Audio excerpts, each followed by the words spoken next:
Well then. I'm not entirely sure what that means, Tate, but Good. I'm I, gonna I like to assume I like to leave it up to the imagination. that means that everyone's ready. Sure. So, the world of Duesmundy.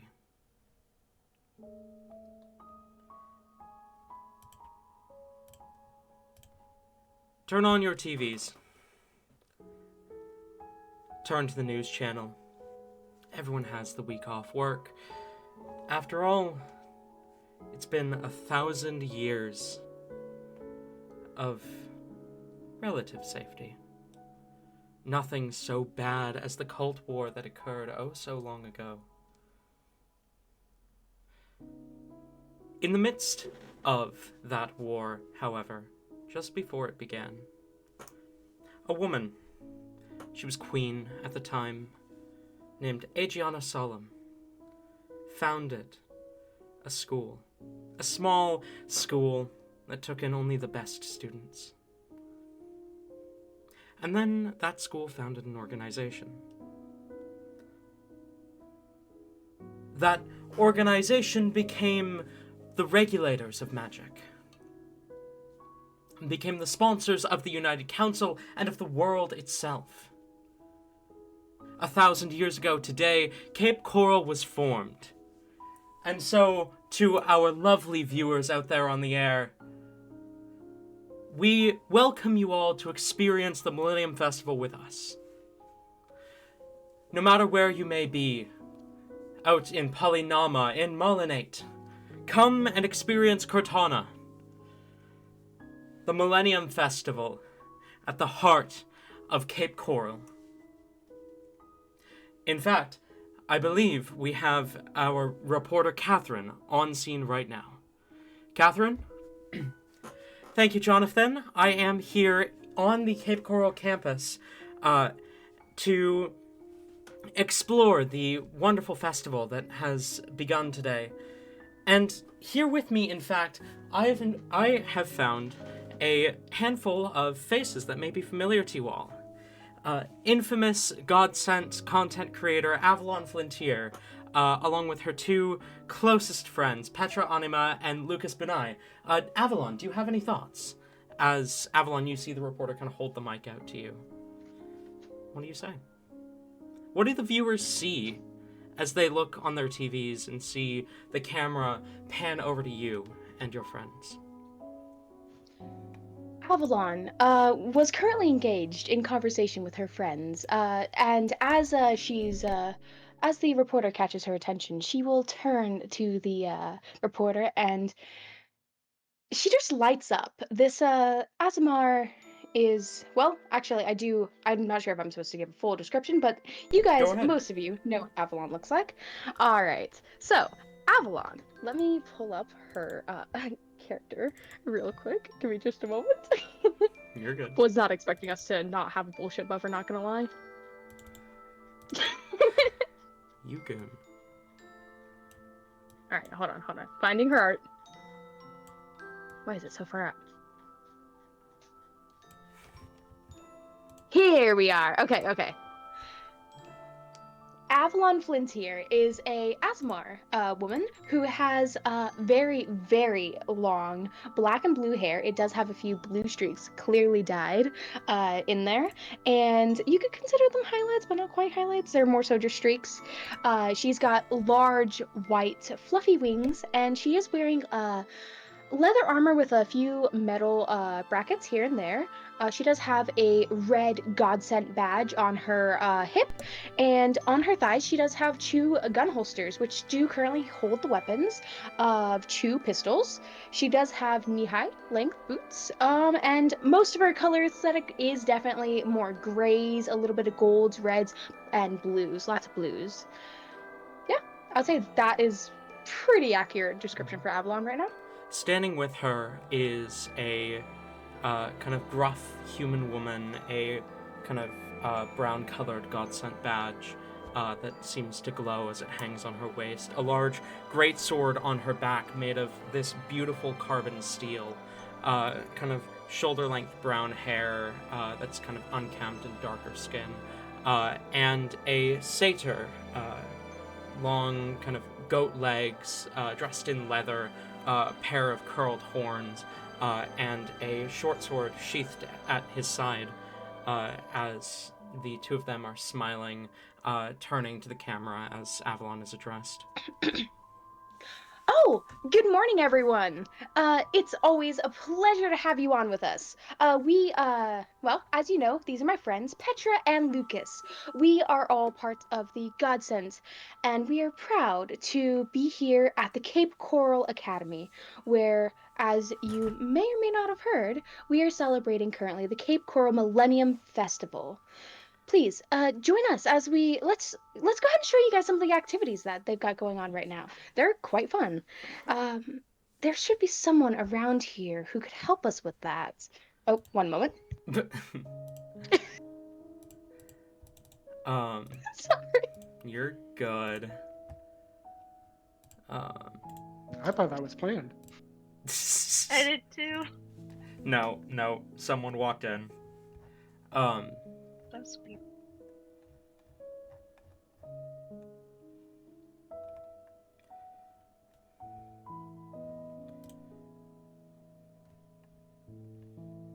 I will wait.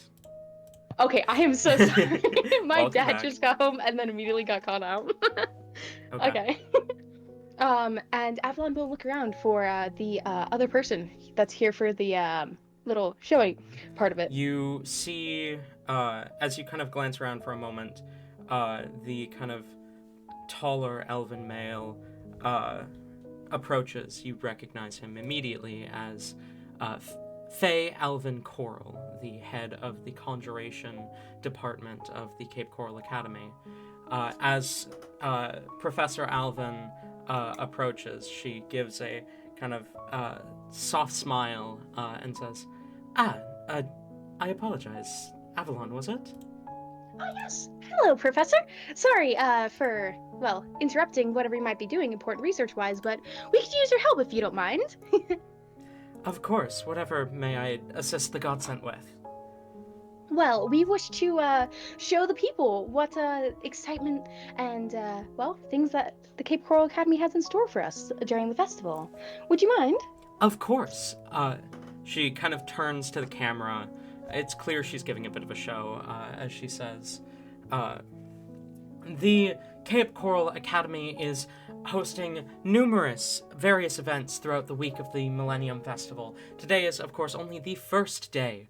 The Conjuration Division specifically intends to, tonight, summon a myriad of different monsters to display what exactly our students are capable of, as well as we have, if you look over there, the camera kind of pans to where she's pointing, you can see this large kind of platform with a number of different portals, two different portals glowing in kind of this beautiful white color, one rimmed in black, the other rimmed in kind of this kind of beautiful fayish green. There's a few students that seem to be maintaining these portals, and people are kind of coming out of them. As she says, we have already opened semi-permanent portals into the Feywild and the Shadowfell so that your extraplanar family may come and visit for the Millennium Festival from wherever they may be located. And on the fourth night, don't miss it, we are intending to summon and banish a demon prince here to the very campus of Cape Coral. Now, I do know that may sound a little scary, but rest assured, everyone working on it is very well trained, and well, we do have the Godsent here to protect us if anything does go wrong. So don't worry, it is completely safe. We're gonna pan away. As a pair of people walk onto campus, the taller of the two, dressed in a suit and tie, looks down to the girl next to him and says, "Remember, Sebastian, we're not here to have fun. We have a mission." He said the mission was to have fun. That's what we're here for. The mission was to blend in and keep an eye out. By having fun. Just remember, the mission comes first, alright? Yeah. Let's split up. We cover more ground that way. Mm-hmm. As Benjamin turns and begins to walk off in one direction, what do you do, Baz? Baz, I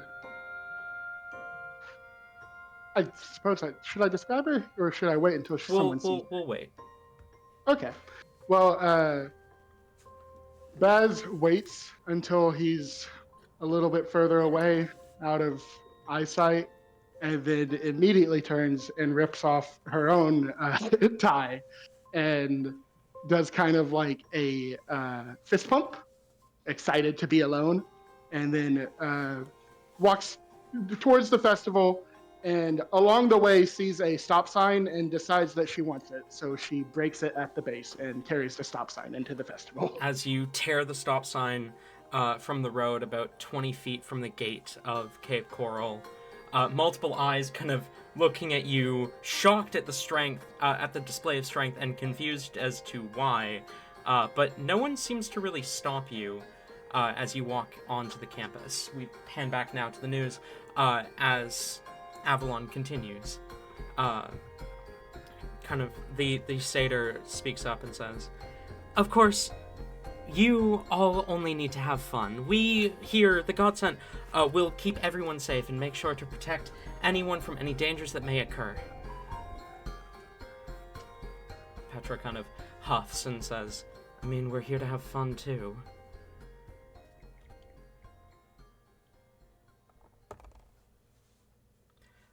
The news reporter, Catherine, kind of smiles and says, "Of course, and is there anything else going on here at the festival that you want to share, Avalon?"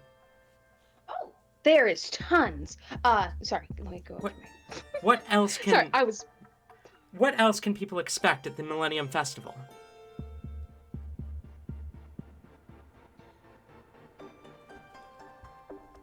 Give me just a second. Going to my notes. So one of my personal favorite things is, the theater. The theater currently has, they've got a play that's going to be going on.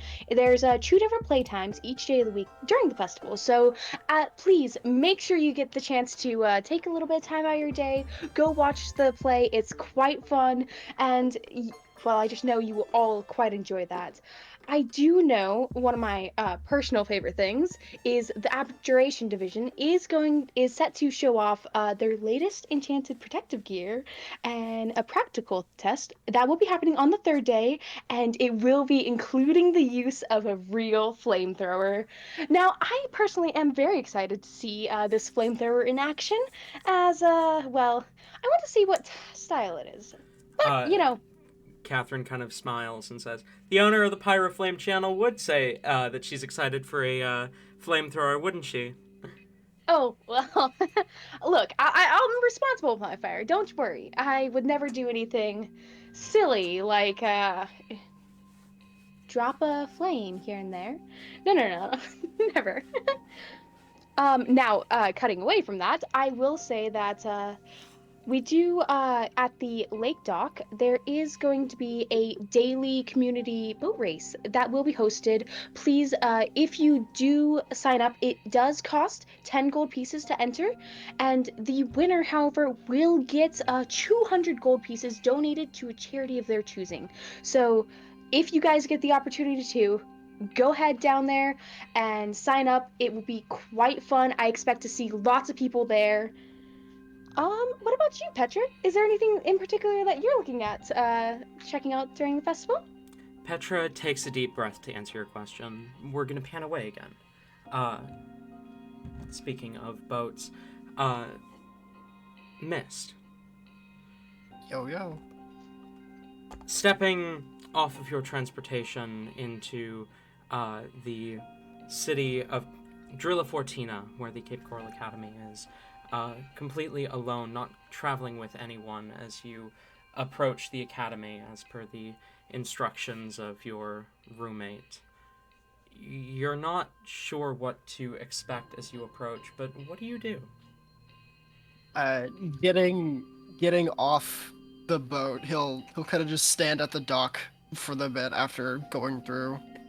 After getting outside of the building, the dock is just kind of stands there for a couple seconds to gather his bearings. Gives a bit of a yawn, puts his hands in his his coat, and then just quietly starts walking towards it. Not 100% trusting any of this. He doesn't trust his roommate fully, but he's got nothing better to do. Okay. You approach the academy. The gates are wide open. Even if you've been by the academy before, this is probably not an experience you're used to. The academy doors are usually tightly shut and guarded, but you can see people going in and out unbothered and unimpeded. You see various stalls and games that are set up around the academy grounds. You notice a large stage kind of in the center of the large clearing just outside the dorms. That looks like they're getting ready for some sort of big speech. You can see the boat dock off in the distance. A few other large buildings, including the theater, the gladiatorial arena, and whatnot. People are moving to and fro, journeying and adventuring and exploring the campus. No one really comes to tell you where to go or what to do. You are mostly left to your own devices as you enter the campus. What do you do? He'll probably just go for a bit of a stroll around campus, see what's to see. Fair enough. Panning back now to the news, there's kind of a heavy sigh from the question asked as Petra says, "Personally, I'm looking forward to seeing what the Cape Coral students are capable of in that arena. There's a tournament happening, if I'm not mistaken, right? A couple of them?" Yes. There will be the gladiatorial arena will be hosting a tournament of the Cape Coral teams and a tournament of the up-and-coming local high school teams as well, including the undefeated Brutal Beauties and the two-time tournament-winning Shadow Knights. Both tournaments will be occurring over the course of the festival week. So Petra, maybe you and I can go check that out at some time,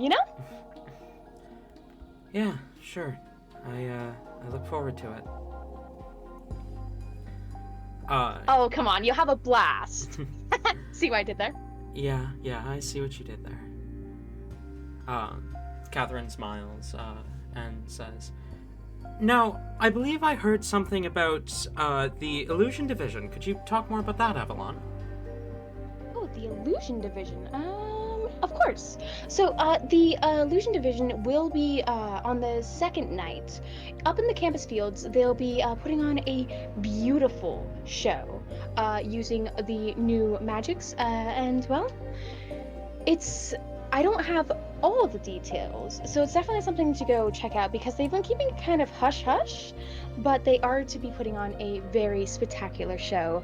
I might even say it's one that would definitely rival some of the grandest displays I've ever put on, so it's gonna be worth the watch, let me tell you.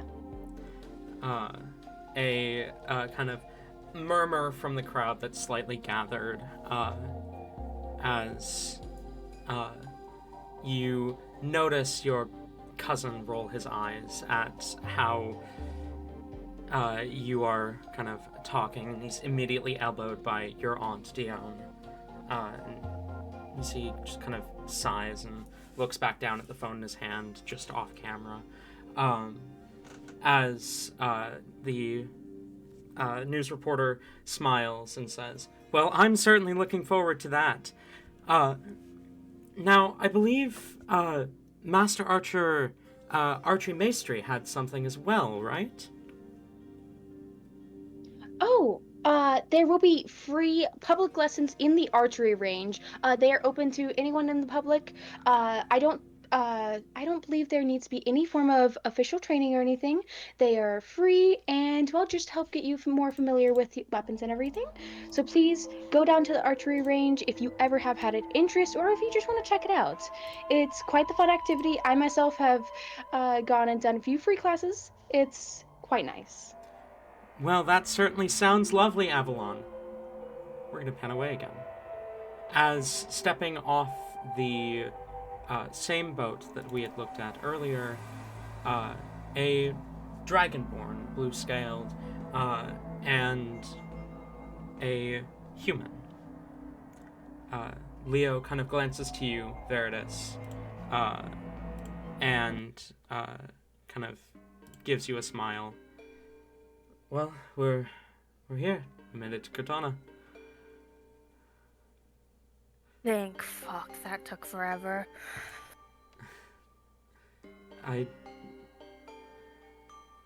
You're not too worried, right? Leaving them alone? Oh, I'm always worried leaving them alone, but I'm not going to spend my time around that longer than I have to.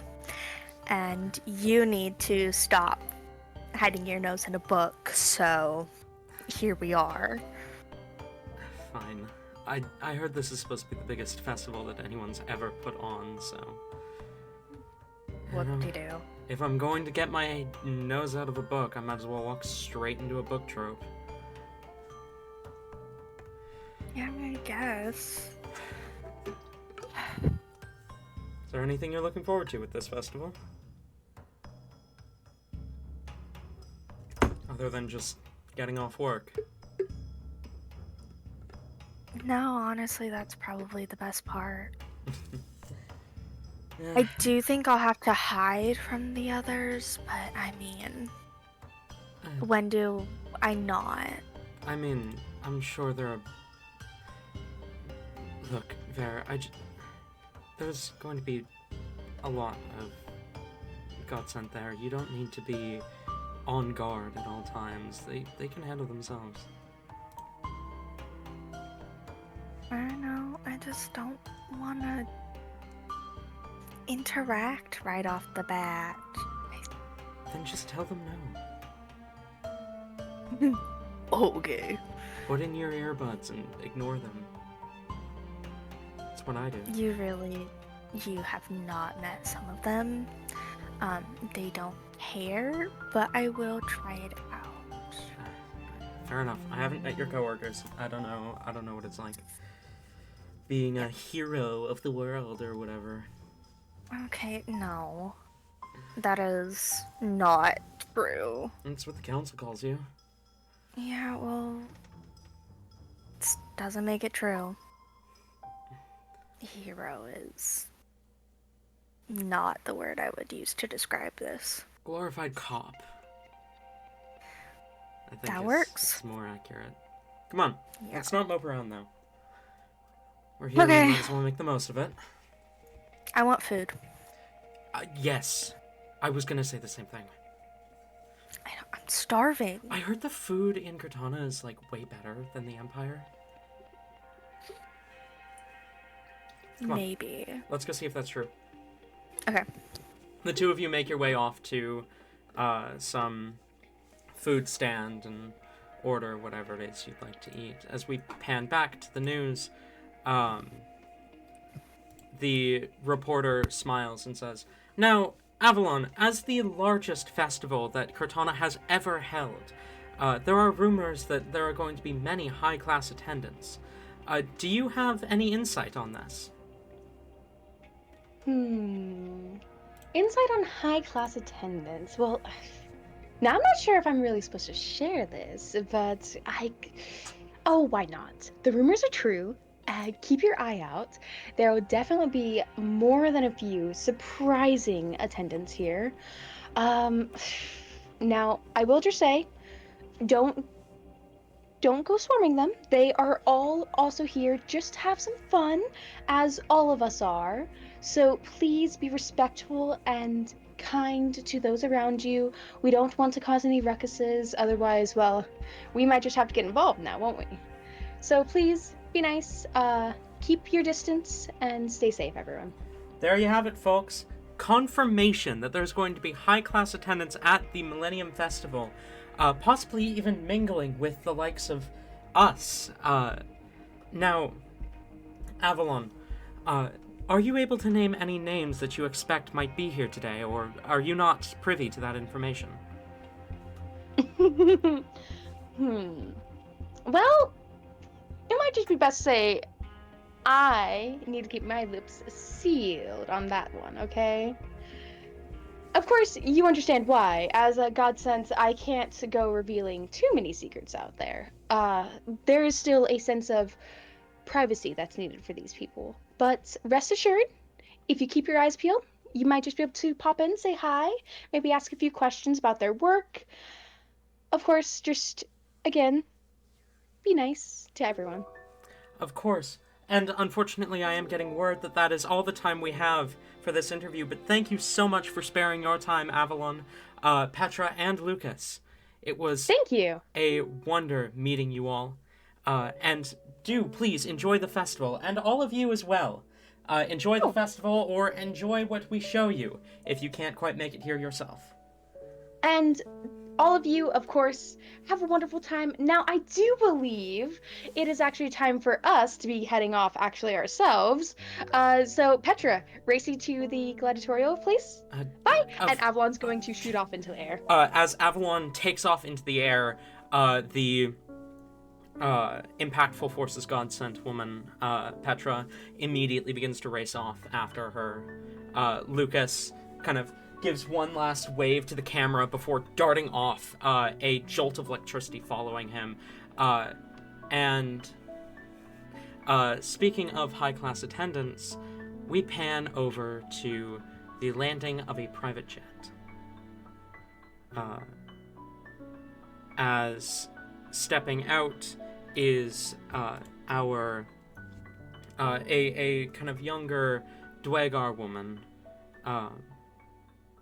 Isolda. You step out not far from the campus of the Cape Coral Academy.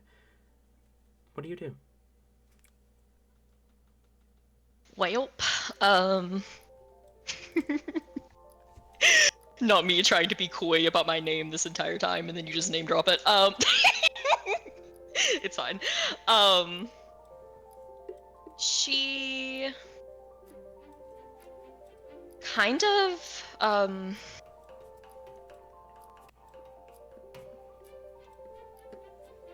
is this a good distance away from the festival? It's a healthy distance away. It's whatever you told the pilot to put the distance as. Okay. Well, if this was by plane, That's what we discussed. then no, we said teleportation. You're right. Never mind. Because she's terrified of planes. Yes. No. You're right. Scratch that. Speaking of high class, That's fucking ironic. I'm sorry.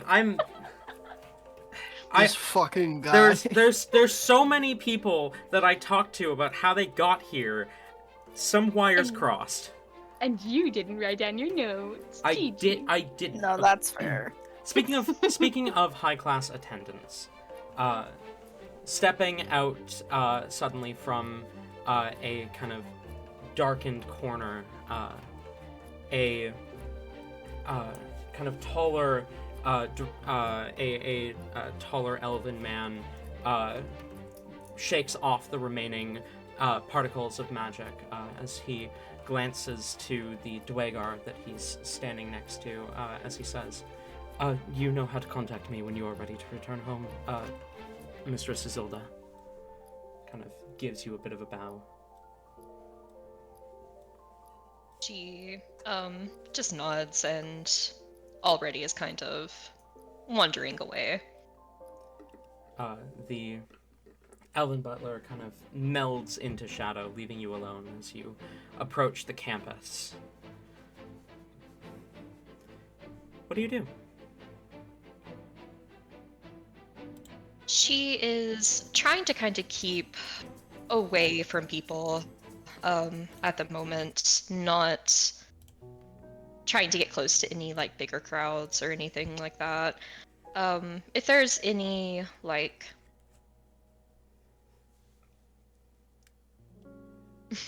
She's the type, if there's any, like, art pieces or, like plaques, memorials, anything like that, that is what she would be interested in. Okay. There is a line of statues on campus, near to the kind of main building, which features, many faces that would be familiar to anyone that has studied any form of history. There are 19 completed statues, as well as a 20th statue under construction, that has, like, just begun construction. Each of the statues are labeled, and you would recognize most of these people as the various leaders of the Cape Coral organization. Of course, the first one is Queen Aegiana Salem, or Queen Aegiana Salem Coral, a human woman with kind of short, shoulder-length hair, beautiful kind of pauldrons that are made of gold and connected by a chain, a beautiful purple, or a beautiful dress. The statues themselves made of wondrous marble. I would say you've never seen craftsmanship quite like this, but you absolutely have. These statues are clearly of dwarven make, possibly even Dwagar make. The next one, of course, Lord Elian Sky Coral, Lady Liliana Lannister, so on, so forth down the line of all the different leaders. And the one currently in construction is... Each of them appear to be an immemorial. And if you would like to make a history check, you can.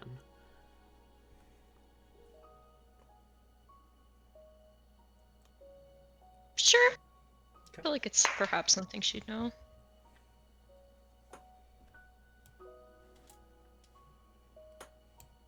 Soft 20. 20. These statues, you are certain, are constructed almost as a form of gravestone for these people. When they either retire or perish, most of them perishing before retiring. The statue in construction at the moment, you can see the plaque that reads Lady Saltina Edivane Coral. 15 years ago, she had disappeared, leaving on a quest, and she's never been seen since. So, she has been pronounced dead. Handing over the title of head of Cape Coral to her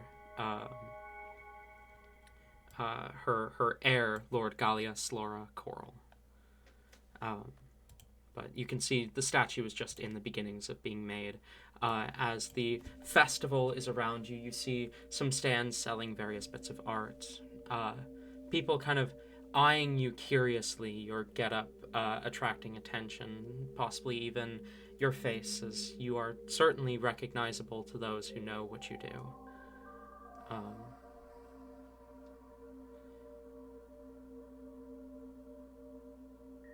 Mist. Yo, yo, yo. What do you look for first when you get onto campus? Anything in particular you want to interact with? Any specific stand or type of person you want to look for? He's not really looking for anything. He's just kind of biting his time, kind of taking a moment or several to accept the fact that he is here. But if he ended up looking for anything, it would probably have to do with something along a mixture of like new developments and mixing like tech with magic. Okay. You kind of wander for a little bit, ending up inside the main building, and you find your way to the chronomancy division, where you can see a kind of line of people has developed, and you can see a large screen showing displaying what looks to be a VR experience. But the more you pay attention, the more you realize that this is a historical event. The person kind of explaining, as you can see, there is someone, they look like just a normal citizen standing kind of in the center of the room. They have what appears to be a VR headset on. As the person explains, we are in the midst of developing a headset which will allow the user to witness any historical event through the eyes of people who were actually there. This, of course, this showcase is showing the launch of Mission Sol 3, our first successful interstellar launch. As you see, the display screen is showing the through the eyes of an astronaut as they're boarding onto a large rocket. The combination of the technology and the magic kind of drew you to this place as you see this display. And every 5 minutes, the person is asked to step aside and give the next person a chance. And over the course of that time, you witness the launch of this rocket, the first time that mortality has broken through the atmosphere of the material plane out into the world above. You all, anyone lined up, anyone who wants to, gets the opportunity to witness firsthand what it felt like to be on that rocket, to step out and do that first spacewalk. Do you try the headset on?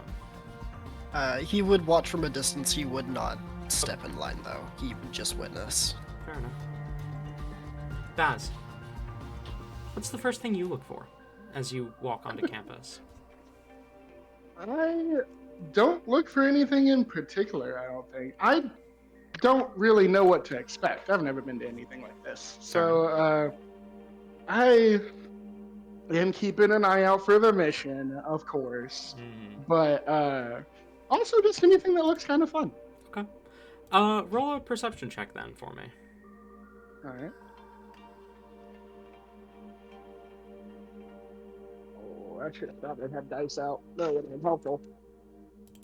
You goon. Not having your dice again. I just didn't think that I would need them.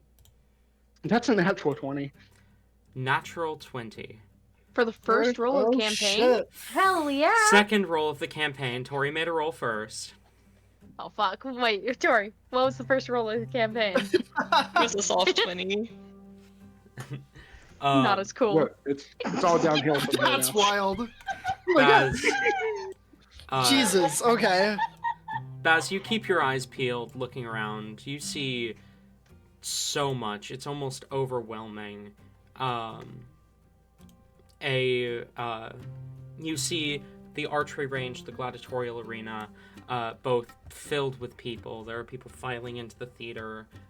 Times posted outside the theater saying that the next performance is in about 2 hours. You see a lot of people beginning to gather around a stage at kind of the central point of the campus. You gather that there's likely something happening soon-ish there. You see a wide variety of various activities occurring. You do notice something that catches your eye, however. Within the campus, walking amongst the people, a man. He appears young and human.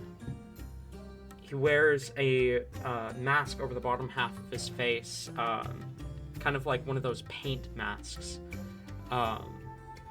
Black hair hidden by a hood, a black hoodie that he wears that's got the radioactive sigil on the front. Pale skin, black hair, mask covering his face.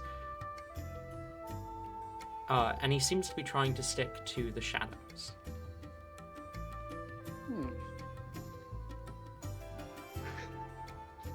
Baz kind of sighs. Well, I mean, we can get this out of the way at least, and hopefully get back to enjoying the festival. She will tell this man. Okay.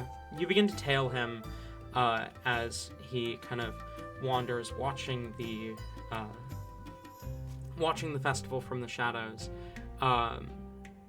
Roll insight. Okay. All right, that is a 27.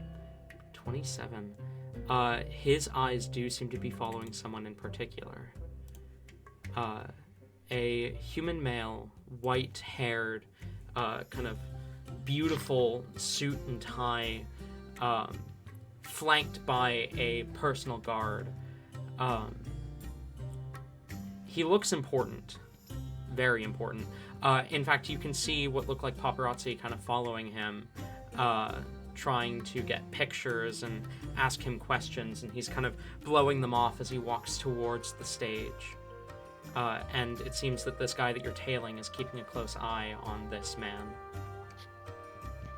Close enough eye that he wouldn't be able to notice me sneaking up on him. Doesn't seem to notice you, no. But you can go ahead and roll a stealth check for me. Okay.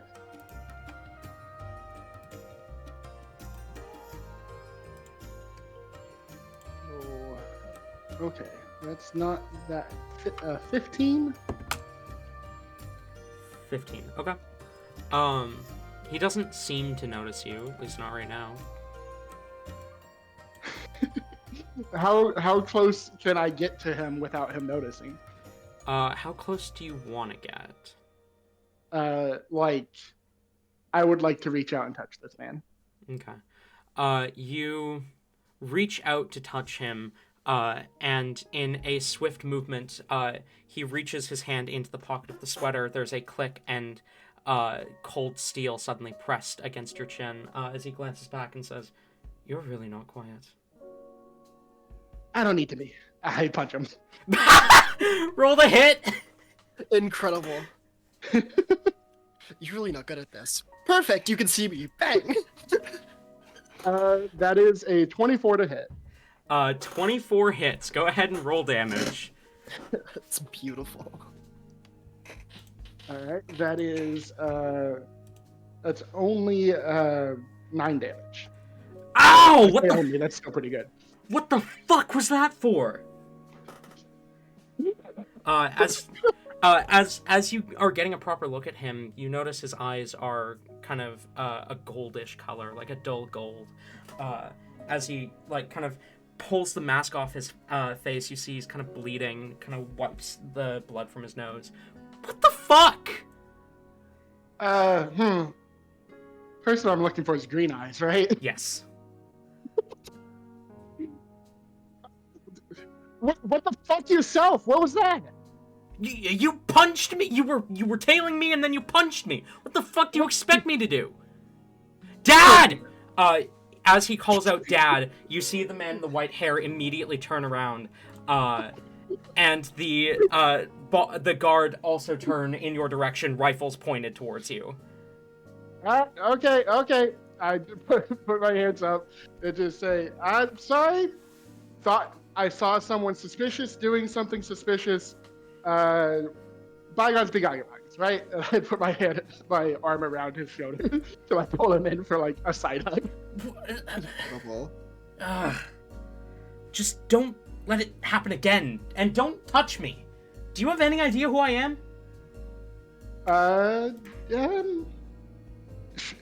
Yeah, totally, dude. That's why I was telling you. One of the guards, one of the bodyguards walks up and says, Master Lucas, do we need to deal with this for you? No. How about you, I pull out my badge and show it off and say, hey, how about you back the fuck up? Immediately, the bodyguard's attention shift, and the white-haired man kind of narrows his eyes, looks to the younger human, Lucas, you gather, as he says, Lucas, what did you do to anger our godson? The fuck do you mean? Dad, I didn't do anything. She was tailing me, and then she punched me in the face. Okay. What? Can I like observe what it was that he pressed to my chin? It is a gun. He has a handgun. You pointed a gun at me. Uh, What? Are guns even? This is in character. Are guns even allowed here? I have a carry license. The fucking... He reaches into Do one you of his have a pants. point at a godsend license? I have... I don't think so. You were tailing me. He reaches into his pants pocket, pulls out his wallet, pulls out what you recognize to be a United Carry license, which are very difficult to get your hands on if you're not a godsend. Not impossible, but very difficult. All right. I'll back away and just say, all right, but don't be pointing guns at people just for, trying to talk to you. Don't be stalking people for like 5 minutes. If you wanted to talk to me, just come up to me. Well, don't be skulking in the shadows, my dude. You could use a little light. The fuck did you just say to me? You see the white-haired man kind of pinch the bridge of his nose as he says, "Lucas, I have a meeting to get to. I have to be on stage in 15 minutes. If this is just some petty squabble, I am going. Fucking whatever, Dad. I'll keep an eye on you, like I said. Thank you. Come." As he gestures for the 2 guards to follow, one of them nods and says, "On my way, Master Silas," and begins to follow. As Lucas kind of looks at you, and just like kind of gives you a look and is like, "Okay, if you wanted to talk to me, what's up?" As he puts the gun in his sweater pocket. Well, I mean, you're just, you're clearly watching someone who is important with a gun. So I thought it my prerogative to find out what was up with that. Is important. And now I know. Is important. That's Silas fucking Thubin, chairman of Raven's Claw. He's not just important. Clearly, I thought he was so important that I didn't even need to mention his name. So, which one of us is the fool? He glares at you and says, "If all you're here to do is fight, then leave me the fuck alone." As he turns around and begins to slink off back into the shadows. Okay. I go about my business. Okay, fair enough. Veritas. You and Leo approach a food stand. You see a kind of young human woman, long, straight brown hair, what look to be various different recipes floating around her as she looks. She kind of hands out a meal and takes some food and turns in your direction. She seems to be running like a makeshift food truck almost. She looks to you. "Hi, how can I help you? What can I get you?" Looking at the menu, it seems to be kind of your and I, like our sake, a kind of classic American fast food type food truck. So like burgers, hot dogs, that kind of thing. Okay. As you see the recipes kind of float around her as she looks to you. "What can I get you?"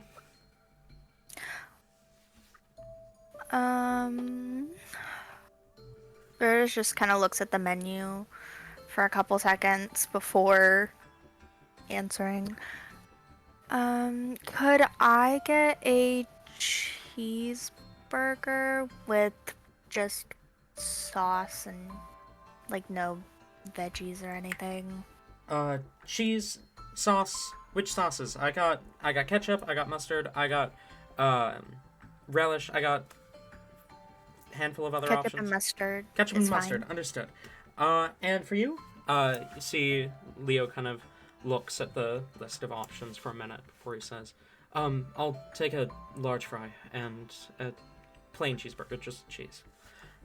Coming right up, as you see, she turns around, and it's clear she's making a show of this. As magic curls off her fingers, you notice the coat that she's got kind of tied around her waist has the Cape Coral sigil. She seems to be a student here. As magic curls off her fingers and reaches over to grab various ingredients and she makes the burgers and the fries without moving from her spot before they kind of wrap themselves and land in front of you. She gestures for it and says, "That'll run you a silver, please." Is that going to be cash or card? Card. She slides forward a card reader for you. Verdus takes care of it. And... Okay. You get your food. Leo takes the burger and fries, and as you walk away, Leo kind of looks at you. I figured we could share the fries if you wanted. Yeah, sure, that sounds good. Do you want to find somewhere to eat, or do we want to walk and eat? Might as well walk and eat, just so we can get a lay of the land. Okay. Have you ever been here? I know you travel a lot for your work. I don't know, maybe once or twice. Nothing like this, though. Fair Usually enough. when I'm working somewhere, I don't go sightseeing. So, That's fair. yeah.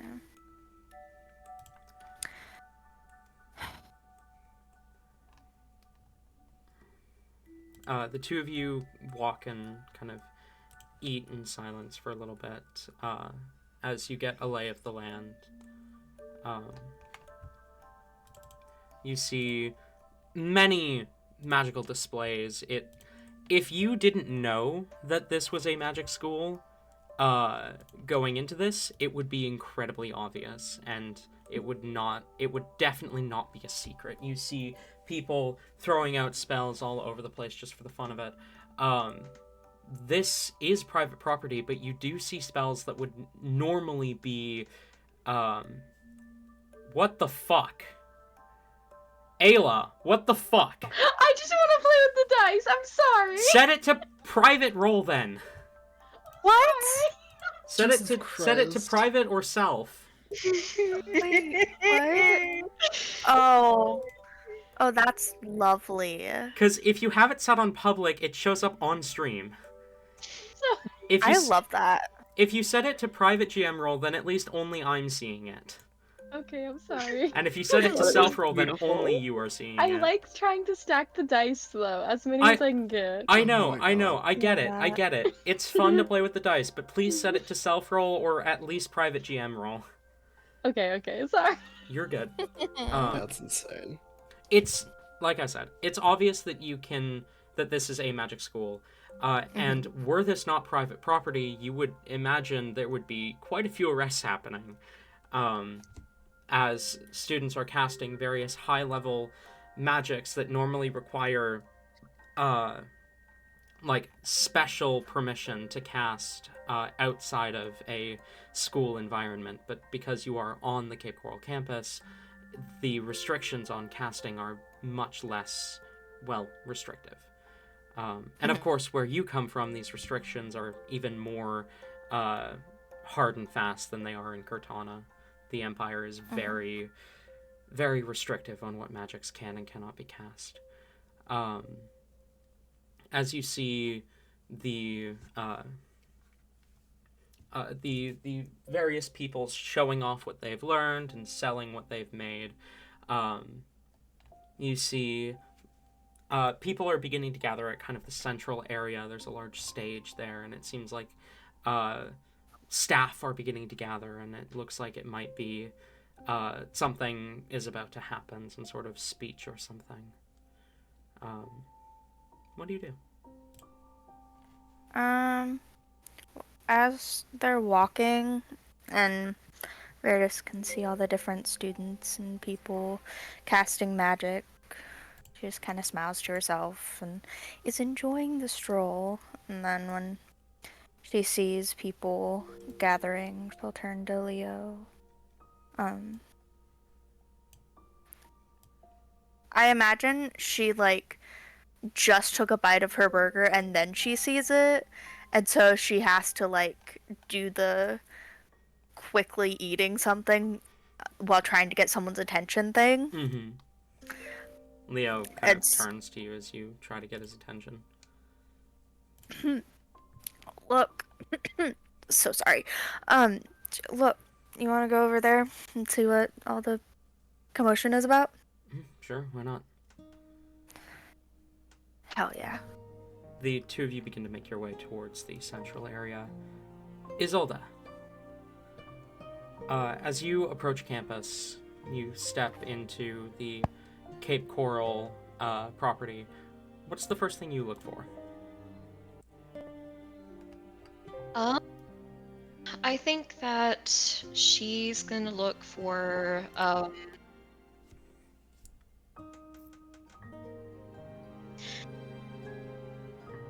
probably just any like shops that might be, selling some cute sort of knickknack that she could maybe decorate like her room with, bring back as a memento, something like that. Okay. That's easy enough. There are lines of stands, all kind of spaced apart, various trinkets. It almost looks like a portion of the thing. A portion of the campus almost looks like a what's it called? Craft fair. With all the different entrepreneur stands and whatnot of different students who are selling various knickknacks, some spell scrolls, potions, various carvings and weapons and whatnot. Is there anything in particular that you want from the knickknacks that you're looking for?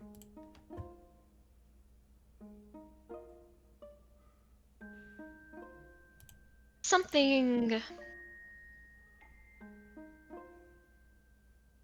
small that she can get. Probably one of the very classic touristy type of things. Like the magnets you put on the fridge that say the name of the place you've been or something Shot like that. glass. Yes, yes. She's looking for one of the classics.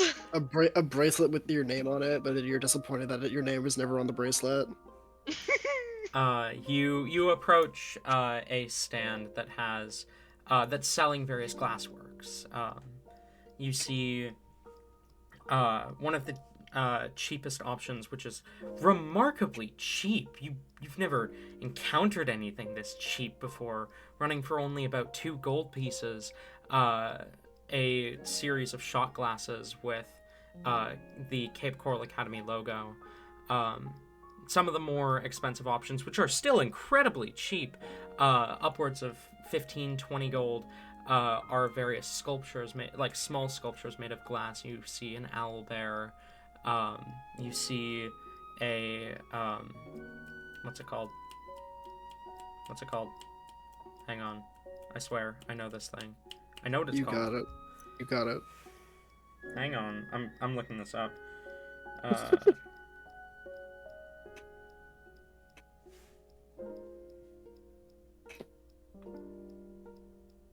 I'm going to kick myself as a hook horror.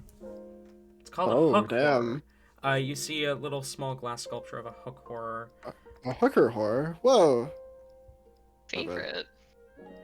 My favorite. You see another of a little intellect devourer,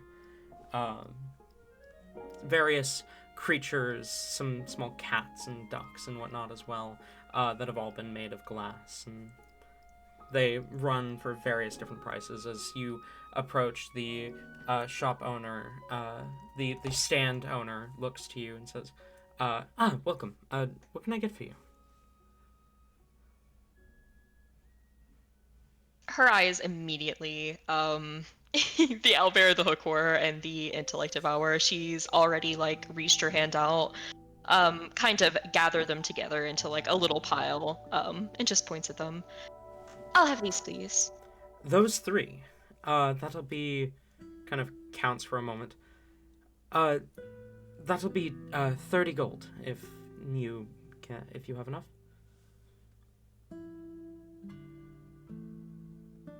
She just blinks. Yes. You accept card at this humble establishment?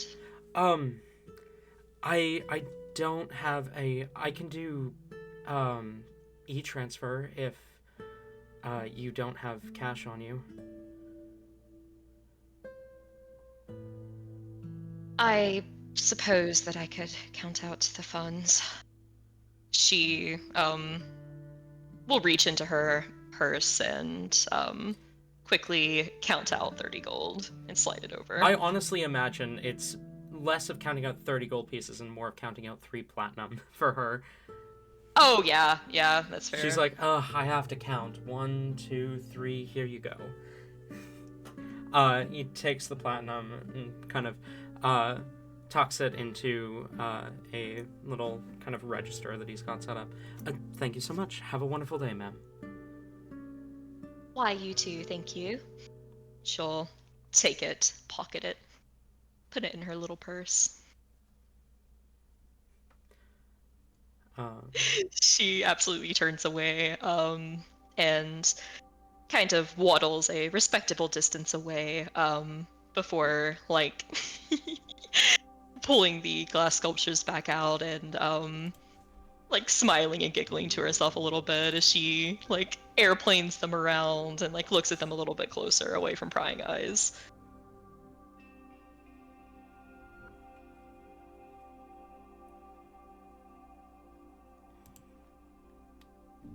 You analyze these sculptures. They are made beautifully. They are like perfectly made.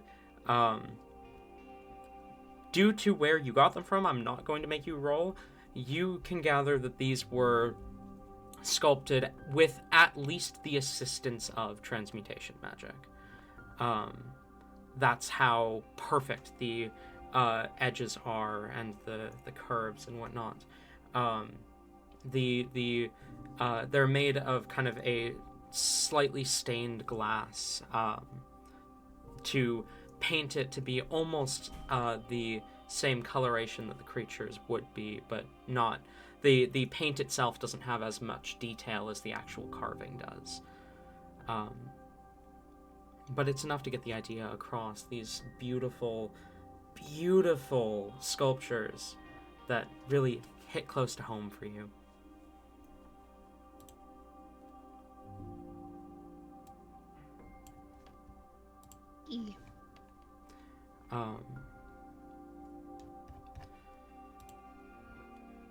You also begin to notice a large gathering of people kind of towards the center where it seems like something is about to happen.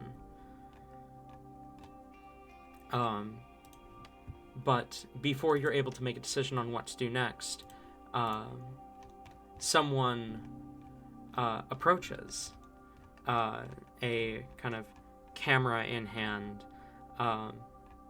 as they ask, "Excuse me, are you... I'm blanking. What is the name of Isolde's channel? For monsters. One more time, the first half of that cut out. Mad for monsters. Are you the host of Mad for Monsters? Do you make a monster fucker? I love that. She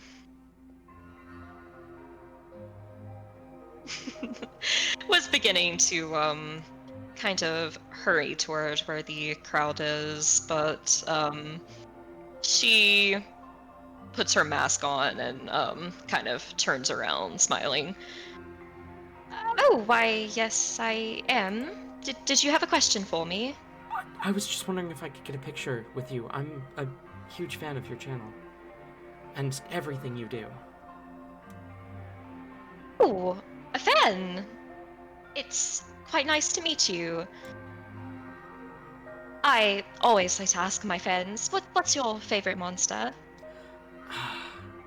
You know, it changes so often, but I think right now I'd have to say the classics, like an owlbear. Classic, for sure. You are aware of my favorite, of course. Of course. She she kind of smiles and extends her amulet. Just for my biggest fan, I will allow you to pet Copycat if you would like. His eyes kind of light up as he kind of begins to lightly pet the amulet. The amulet itself kind of shivers under the contact, enjoying the attention.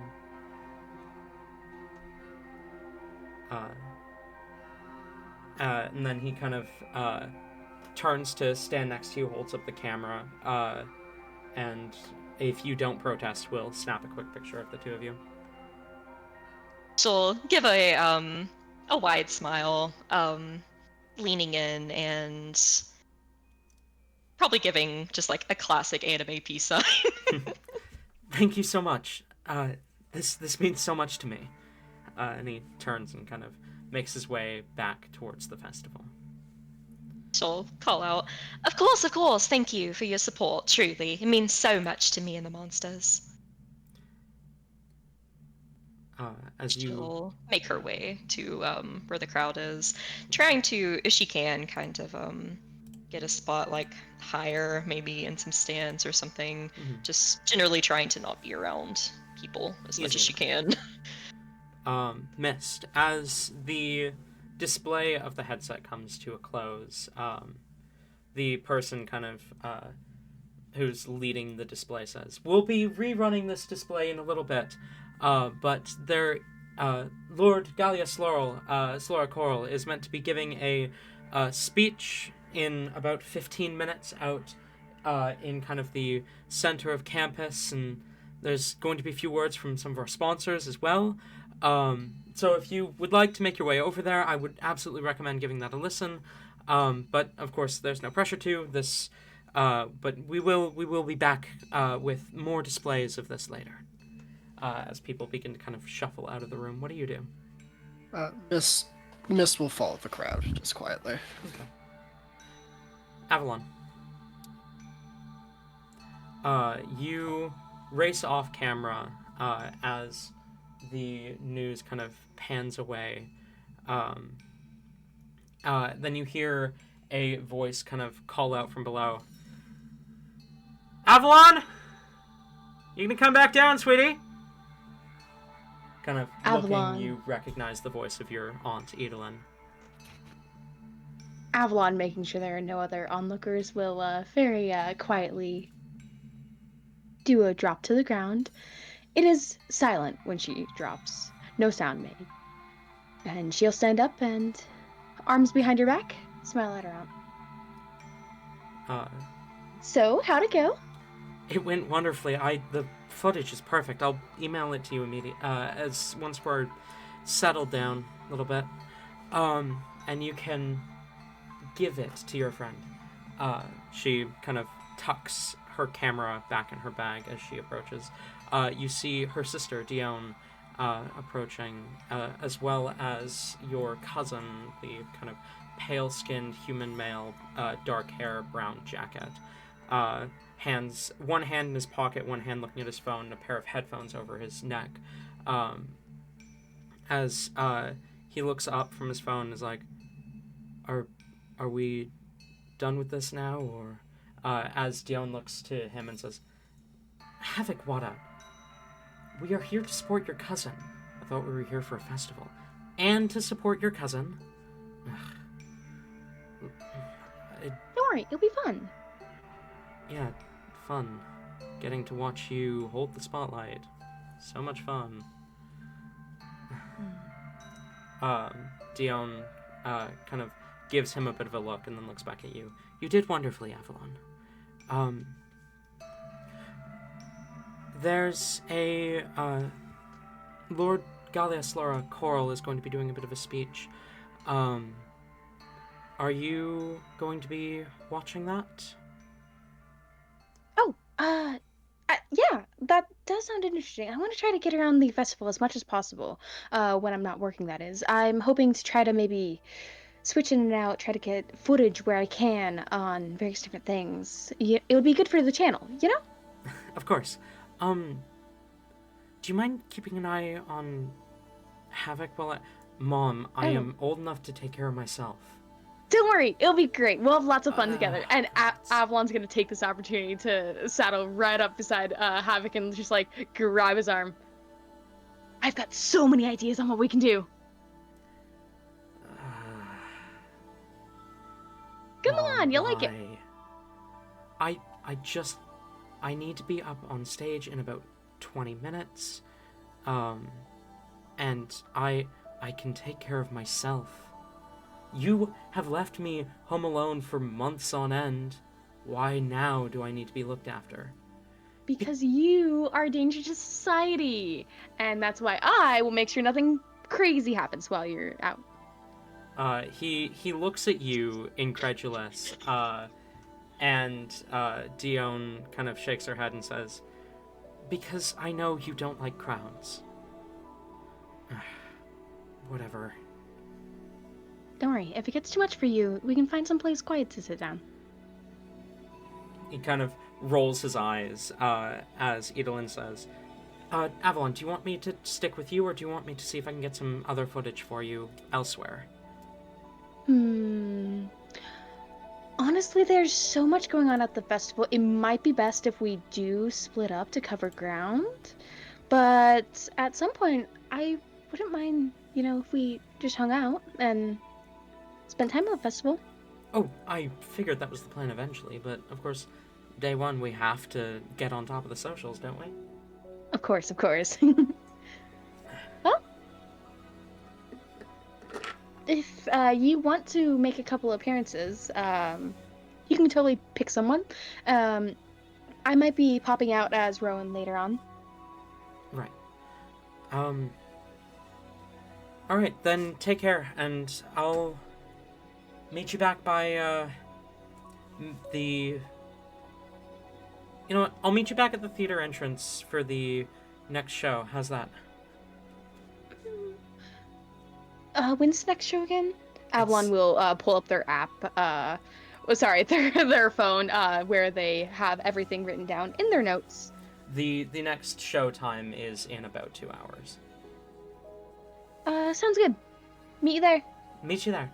Love you. Take care. Be careful. Love you. I always am. Ida turns and walks off.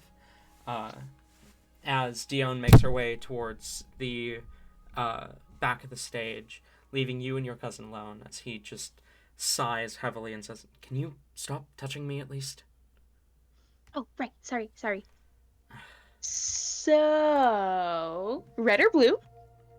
What? Red or blue? For what? Don't worry about it. Just red or blue. You gotta pick one. Green. That's not one of the options. You gotta pick red or blue. Fine. Red. Nerd. Avalon is going to walk away. And Avalon will look behind, make sure Havoc is following, however. You begin to walk away, you turn back, he's gone. Fuck! That is a 34 on stealth. Oh no! He is Avalon is taken immediately to the gone. skies. In search of... Avalon is immediately taken to the skies, frantically searching. You take to the skies, and you feel your phone buzz. Alright, she's gonna look at her phone. You look at your phone, it's just a text, from Havoc saying, I'm gonna find someplace quiet for a bit.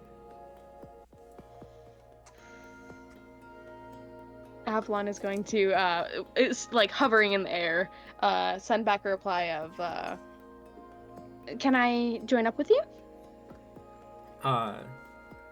There's a moment before he begins to type out a response, and it comes back, and it just says, it does not say loud bang. I dropped my water bottle. Rose throwing it's a voice message of him throwing a pot against a wall and then a typed out message. No, it's a message that it reads, "I'd rather be alone." Okay, fine.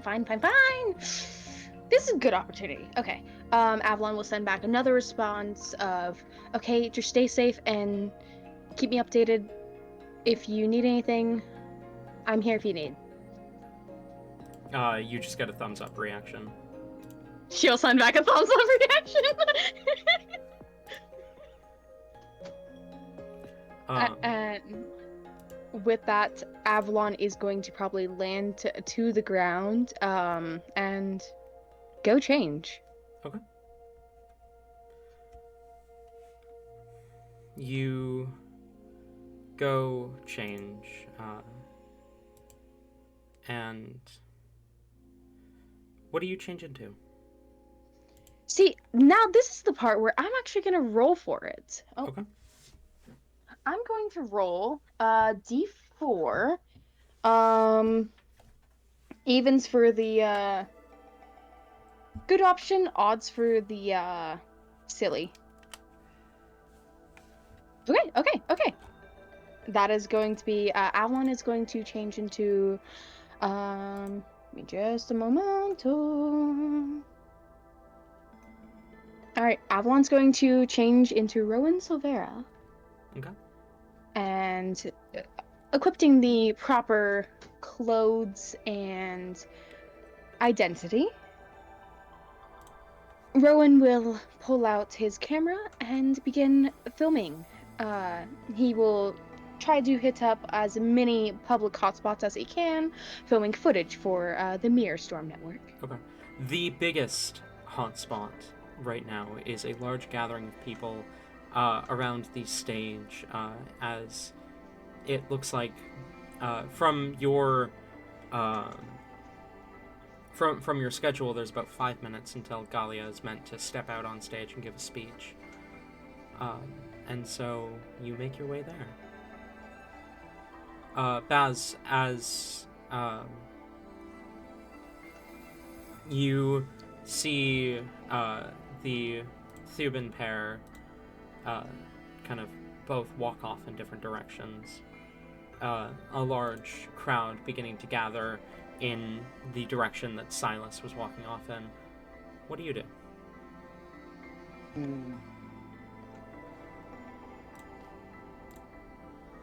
I'll scan the crowd one more time for my mission.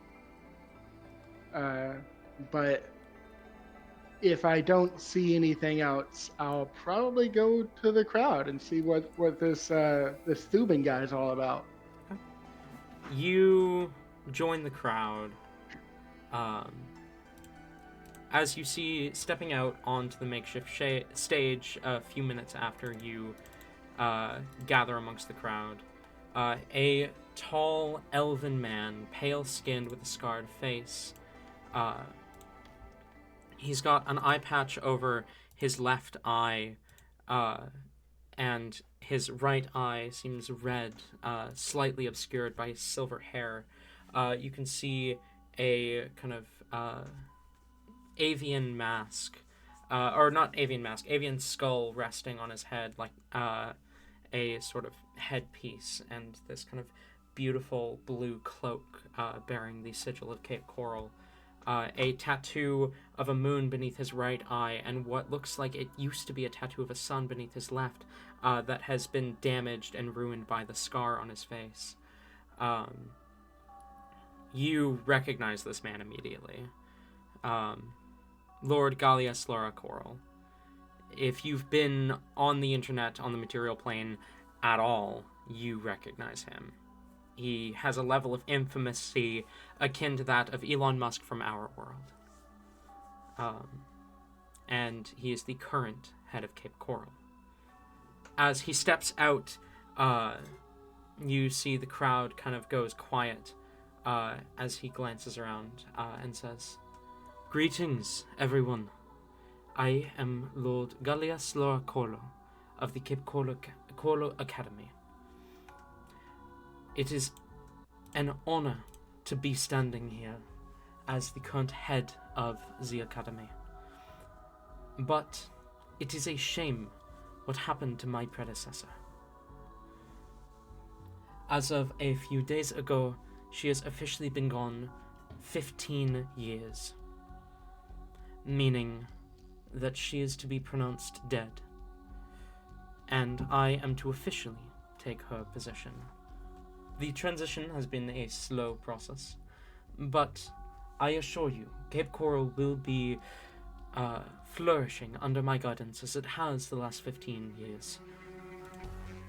I can assure you that this academy, this organization, and this world, you need not worry about it under my guidance.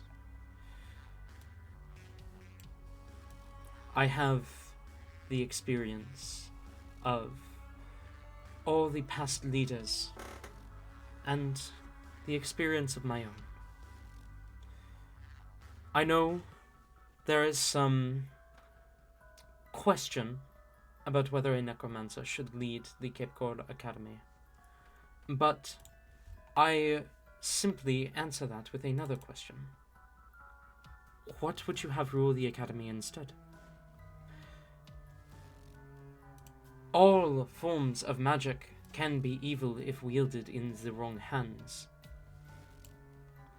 We once had a member of Al Umbra leading our academy for a period a few centuries ago, who had been an illusion master.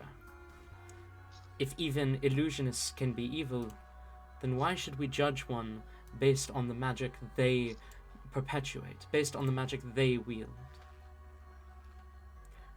I, unlike my predecessors, do not intend to oppress based on the schools you wish to learn. I will make it easier than ever for students at the academy to learn how to wield necromantic magics. Because no magic is evil.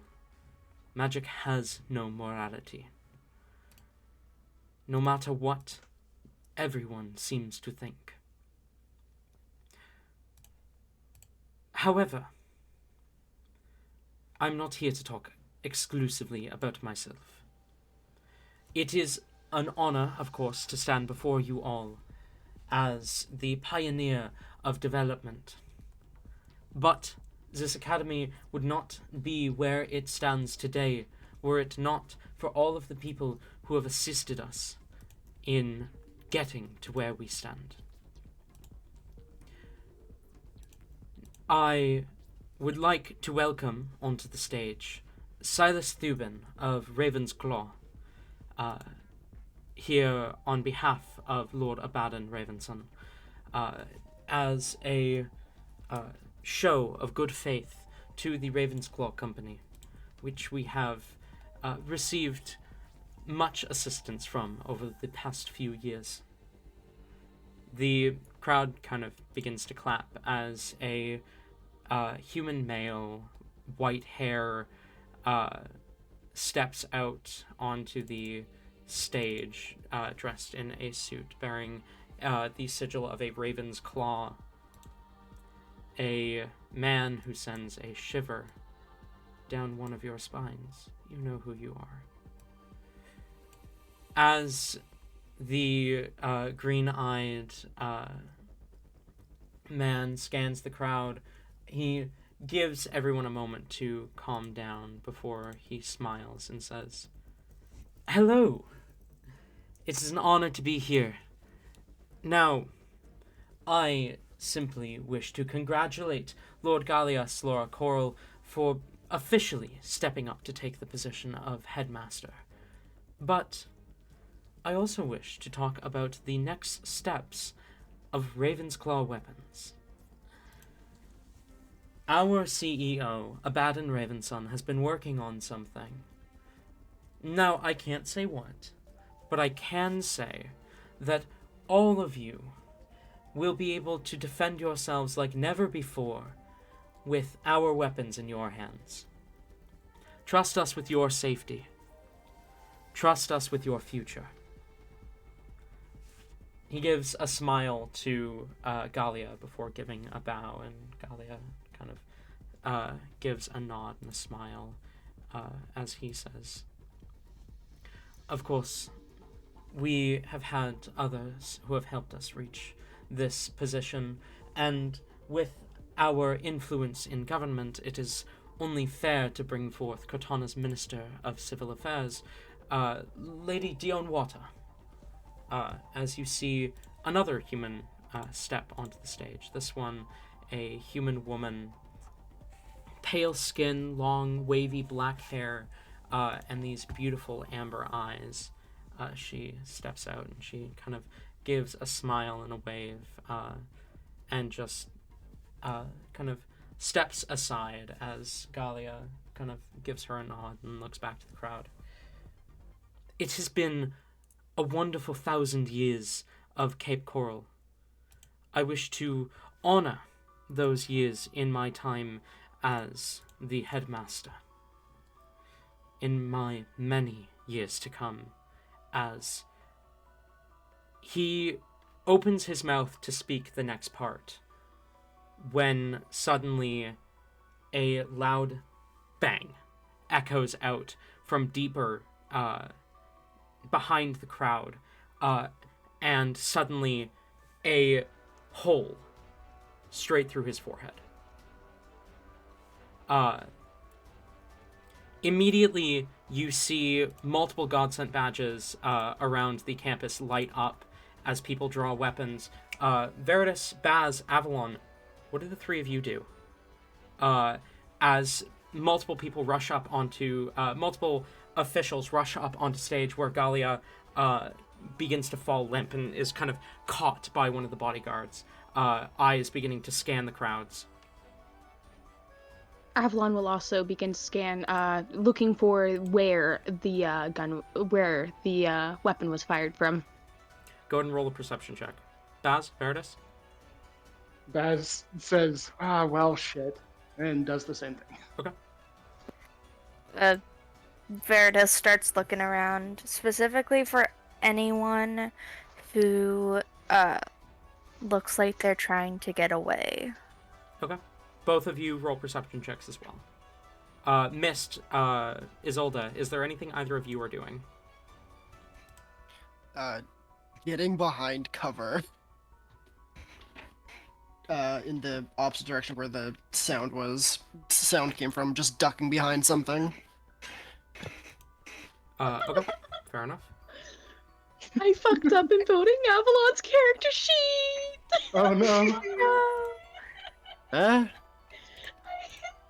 I have a -1 in perception! Oh. I rolled a natural 1! Oh, so that's a 0, is it? Avalon goes blind. Oh. In the panic, Avalon gets trampled! Avalon has a Fully rare failed. eye condition that randomly her eyes just stop working, and it decides to flare up immediately. First roll of the campaign's a 0! Oh, buddy. Oh, you're gonna have a great time. Did they? I'm excited to see Avalon's downfall. I mean, what? Petra also got a natural 1 for the record. Oh, we're great starts all around. You know, it's really great that we can all trust the godsent to. Oh wait, Oh wait. they don't see shit. What did Veritas get? Natural 20 for a 21. Oh, hell yeah. We can trust the godsend, parentheses, exclusively Veritas. We can trust the godsent, specifically not the godsent that are here for popularity. For the record, I got Trust the a, godsend that do with their 26. jobs. A 26, okay. Eyes begin to scan, as, Avalon, you are basically immediately trampled, by people trying to escape, trying to hide, trying to, duck away. Petra is also, you lose her in the crowd. Veritas, you glance around, you don't see where the gunshot has come from. Baz, Shit. you see just a moment, what looks like a cloak, but it almost looks like how invisibility looks in a lot of games, where it seems to shimmer slightly, darting away in the direction that the gunshot came from. But Baz and Verdus, you both notice the two people who were brought up onto the stage, Silas Thuban and Dion Wada, neither seem panicked. That's not suspicious at all. As Baz, what do you do? We'll start with you, since you're the one who actually noticed. I noticed it, you said, for like a second, but I Yeah. don't know where they went. You don't know where they went, but you saw the direction that they were. I didn't see a direction they, like... They Fled. darted behind what seems to be a building. Alright, well... heading over there seems to be the best bet, so that's what I'll do. Okay. You begin to make your way over there, when suddenly a voice echoes from the stage. Everyone, please calm down. As you see a flash of light from on stage, and suddenly Lord Gallius Coral is standing there next to his own dead body. As he says, "Do you really believe I can be killed that easily? Let's clean this up." As he gestures to the corpse next to him.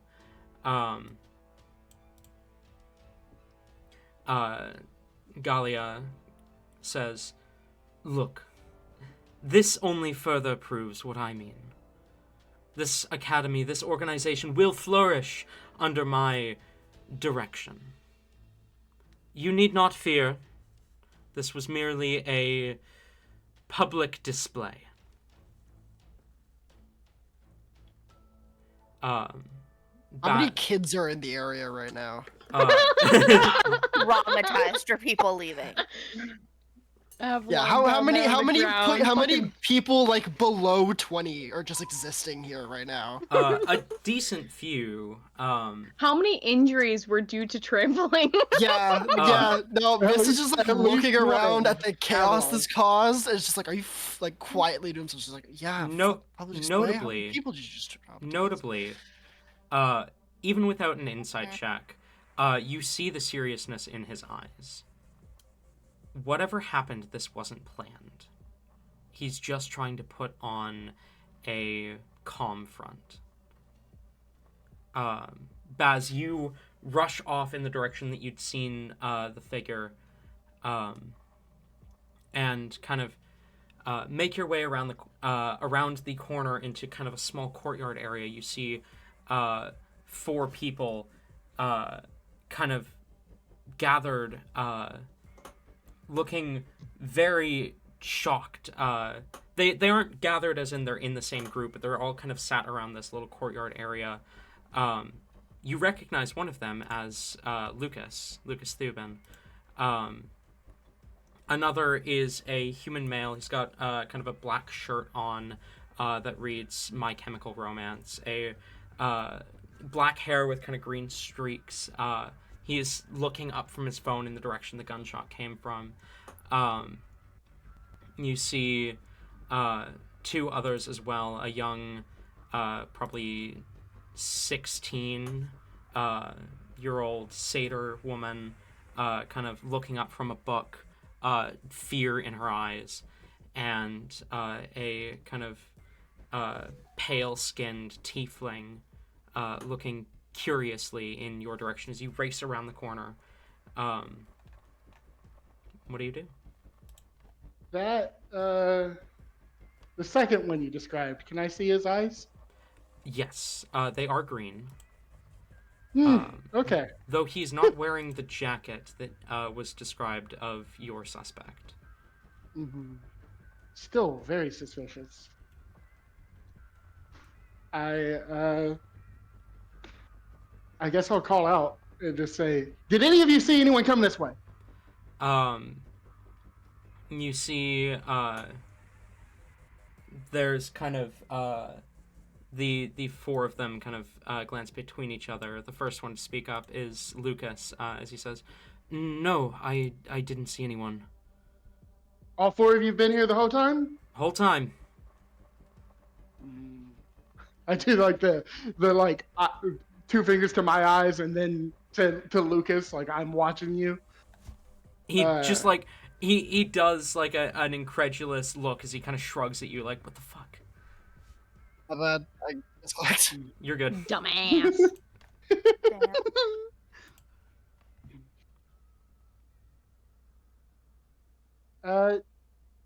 I'll point out the guy with the green eyes and say, "You, what's your name?" The Havoc. I need to talk to you for questioning. What the fuck did I do? That's what I'm supposed to find out. Oh boy. Kind of glances to Lucas and is like, "I was here the whole time, right? Tell her I was here the whole time." I mean, he was here the whole time. Okay, so I didn't say what I was questioning about. Fine.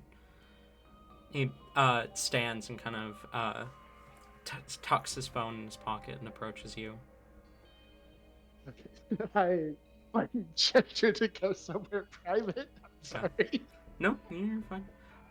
We're gonna pan over to the crowd, however, as you see Galia kind of clears his throat and says, "Please enjoy the rest of the Millennium Festival. I assure you, none of you are in danger." And then Avalon Veritas, you two especially would notice, he turns to one of the bodyguards that are picking up the corpse and kind of leans in and whispers something to them. The two of you then hear echoing into your mind through the magic of the God-Sent badge. "Attempted assassination of Lord Gallius Laura Coral occurred on Cape Coral campus. No description of suspect yet. Please keep an eye out. All God-Sent in Alonia, keep an eye out for... I don't even know what." Both of you recognize the voice as one of many dispatch officers.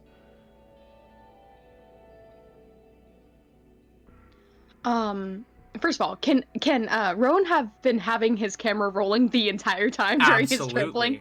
Absolutely. Yes. And like he's pointing at the action the entire time. Upon hearing this though, and getting, the very suspicious footage of, him leaning in whispering, that'll be great for conspiracy theories later on. He will end the recording, put that away, and he's changing back to Avalon.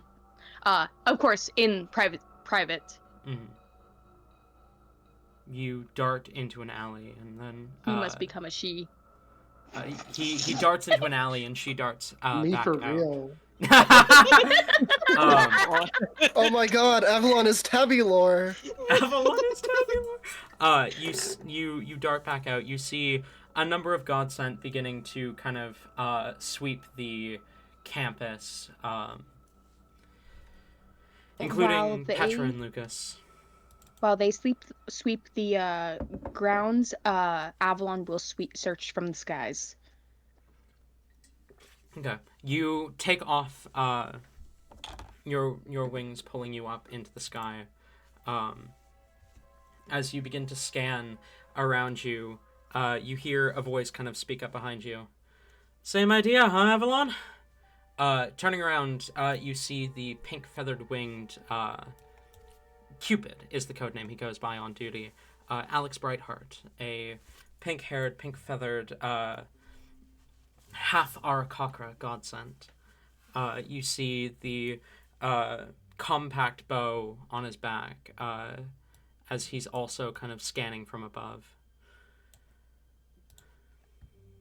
Avalon will kind of do a fancy little twirl in the air and just laugh out. I mean, it's only protocol after all. We are more capable up here, and we've got plenty of ground cover. Yeah. You see anything? See where that God, came can from? I please do an investigation check? You can absolutely roll investigation. Though, notably, his question wasn't, do you see anything right now? It was, did you see anything? Oh, Avalon. Ooh,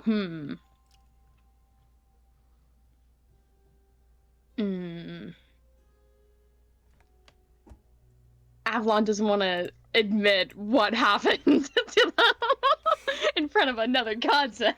So Avalon, because, Avalon wants to look good in front of the other godson. Of So Avalon course. is instead gonna, Well, we're looking into it now. Yeah, alright, fair enough.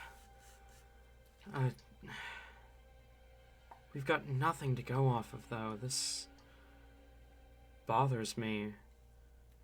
I mean, in broad daylight?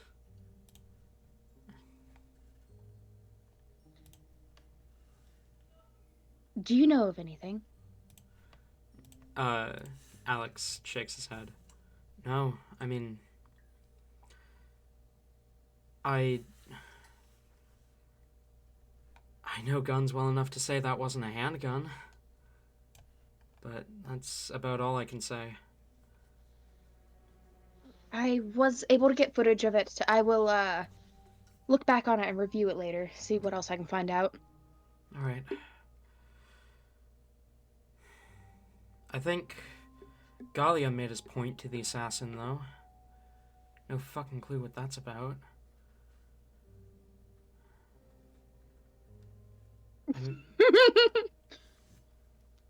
Avalon very clearly looks like she wants to say something, and like her mouth is hanging open, and then she just clamps it shut. I mean, what? He's got some, like, clones of himself or something? Like, how the fuck did he do that? Oh, there's so many. See, okay, if you want my there's few different possibilities. This could be like some type of epic power move, because I don't know. It could. We don't know the full story behind it. You never know. There's a bunch of different theories that are definitely gonna be popping up after this. But just between you and me, this is totally a power move. A power move. A way to secure their position so that no one else tries anything like this in the upcoming events. But I mean, it's still better to be safe than sorry, and we must keep looking for the culprit. absolutely. I think we're gonna get forensics on that bullet, see if there was anything left behind. Any way to trace it back. All right. In the meantime, we should probably split up. We'll cover more ground that way. Absolutely. Keep in touch. I will do. Alex Cupid flies off in one direction. As soon as they turn their back, Avalon is going to just do a fist bump in the air, fuck yeah, talk to a godson successfully. Oh no. And she's gonna continue scanning ground, see if she notices anyone. Roll investigation. That is going to be a 20. Okay. You're scanning the ground from above. You do see something that catches your attention for sure. Baz, could you describe your character for us? Alright. Baz. Oh my god, is okay, it's a- happening. Baz is a woman of average height. Wait, what's She, average? I have it written down, I think. Let me check. Be careful with your next words, If I- Happy. If If these next numbers are not the numbers I'm expecting, then there will be hell to pay. Just because your average is like 2.4. Calm down. Yeah, I'll get you an The proper average is 5'3". Thank you very much. Okay, an above average height woman, by 1 inch. Baz is 5'4". What is exact height? Fun fact. She has bright golden hair, and currently, I imagine from the sky she does stand out quite a bit because she does have a very red leather jacket on, and And she a still stop has, sign. and she is still has a stop sign probably stuffed into that jacket. You. It's folded like a piece of paper. Sorry, go on. I wanted to note that just she has tan skin and gold eyes as well, and her eyes are like excessively gold, like you swear they almost glow. You see this woman leading Havoc to a kind of quieter place alone.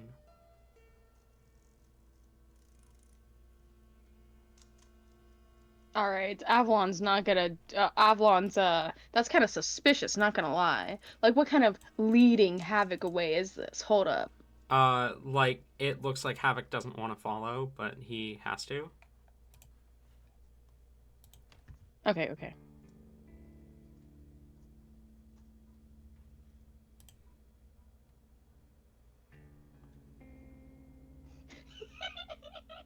Okay, sorry. I was trying to type a response to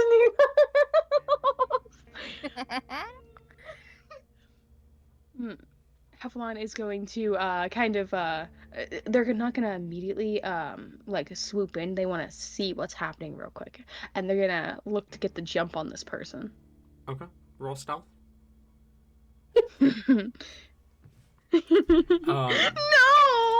another natural one. No. Okay. We'll come back to this Damn. in a second. While this is all happening, Isolde, what are you doing? Indeed. So basically, whenever this happened, Zelda probably just tried to get like some good cover, and kind of a vantage point to look out. She was already trying to get somewhere she could, a little bit higher to look out on, what's going on. I feel like she naturally, would have been sort of trying to look around and gauge the situation, maybe like how safe she actually is, if she might need to leave, stuff like that. Roll insight.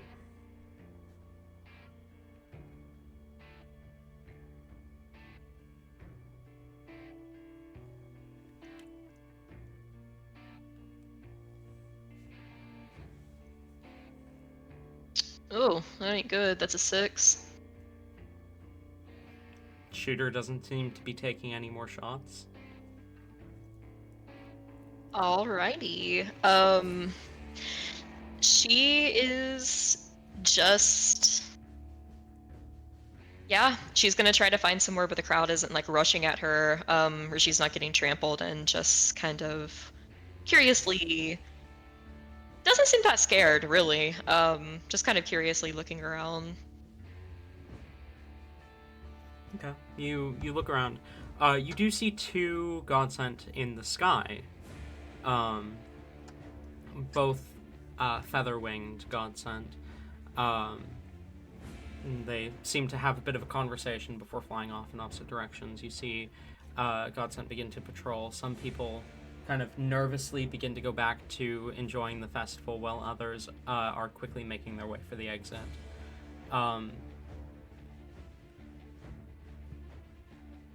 Mist, what are you doing in this moment? I feel like his first immediate reaction would be to leave, but then he gets like halfway to the exit and just thinks like, oh, if I leave, Dee's gonna be fucking pissed. Ah, fuck. Okay, and then he like tries to get back into it. Okay. And starts walking around again, just like quietly muttering to himself. Isolde, you scan the crowd.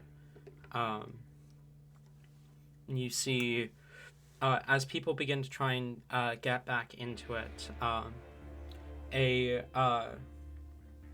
wizard at one stand kind of goes through the casting of a spell, and you see a circle appear in the ground, and conjured within the circle you see a creature called forth. immediately you recognize two things looking at this creature. First of all, it's not supposed to be here. It's not supposed to be on the surface. It is incredibly sensitive to sunlight. And two, it appears to be in pain. The circle containing it, the creature, a local of the Underdark, as it appears within the circle, kind of almost in mist as you're kind of walking back into the festival, you see this casting happen. The creature, kind of a stone-skinned, almost wolf-like creature. You, Isolde, would know it as a geo-wolf. You see the wizard who summons it kind of steps forward and is like, all right, everyone, it's all right. You can come witness the first surface geo-wolf. Trying to get attention to him and get people to kind of calm down a little bit. It's like clearly uncomfortable, though. Yeah. It's not necessarily clearly uncomfortable to you, Mist. It's yeah. I just like it. Okay. Yeah. It does look to be like almost like squinting and looking around curiously. Huh. Okay. Oh god. Well, drama's already occurred. Time to just pour some gasoline on it. Have fun. I'm watching. mm-hmm.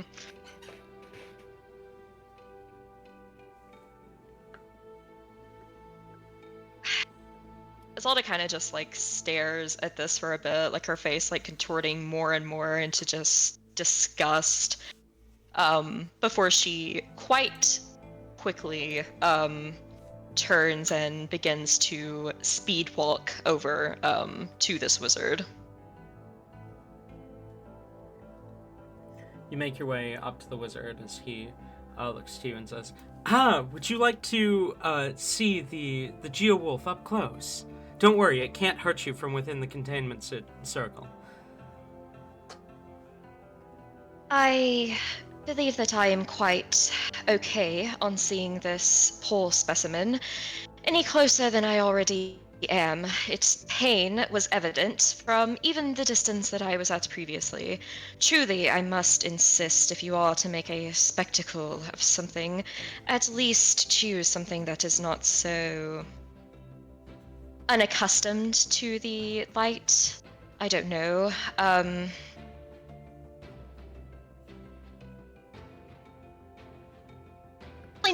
No, I just racked my brain to try to see if I could find something else that would be more suited, but last I recall, no creature likes to be subjected as such, so politely may I ask that you not do this? Not do what? I'm simply displaying the abilities of the Conjuration Masters of Cape Coral.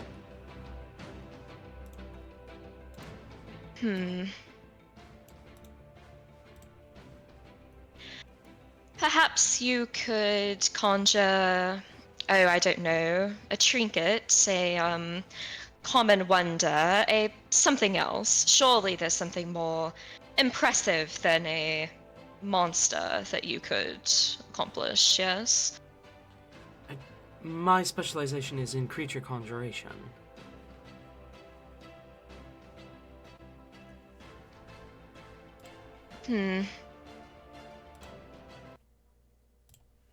I believe that there are two solutions to this. One, you find a new specialization, or two, you find a way in which to make them a bit more comfortable. Have you formed a bond with any of these beautiful specimens? Or do you simply snatch them out of whatever realm you wish? Why do you care? Why do you care so much to make a spectacle out of them? Do you feel good getting the attention? Do you feel seen doing this? They're just monsters.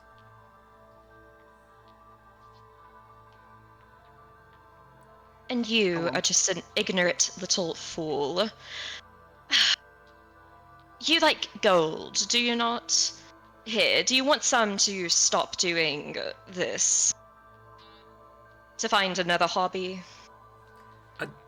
Hobby? Woman, this is my life. Perhaps you should rethink your life choices then.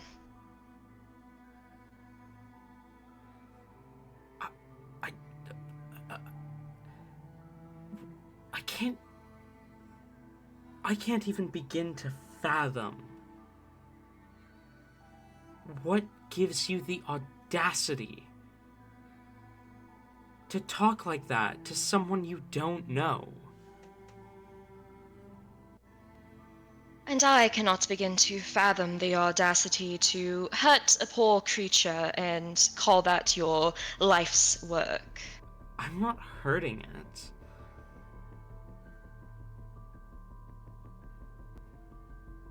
She just kind of cups her hands, like, in her face, like, kind of rubbing at her temples a little.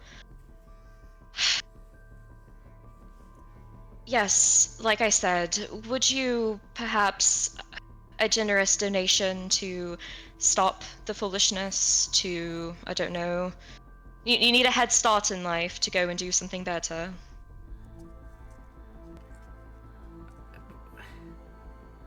Who the fuck are you?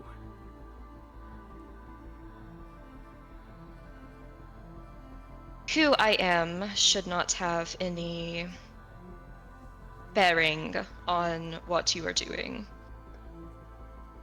Now please, I must insist that you stop doing what you are doing. And I must insist you move along. There are other people who'd like to see the Geowolf.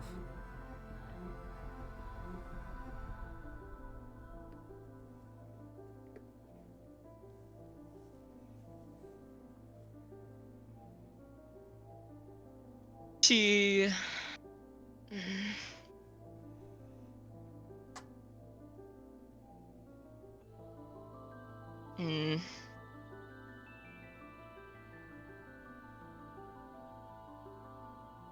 She's just going to pull out her purse, already jingling with coin, and just kind of open it for him to see.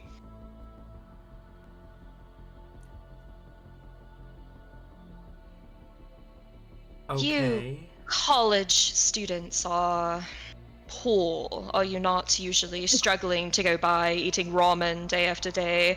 How about I make your miserable little day a little bit better, And you stop torturing this poor animal. You know Cape Coral doesn't charge tuition, right? You don't seem like someone who would be smart with money anyways. Do we have a deal? No.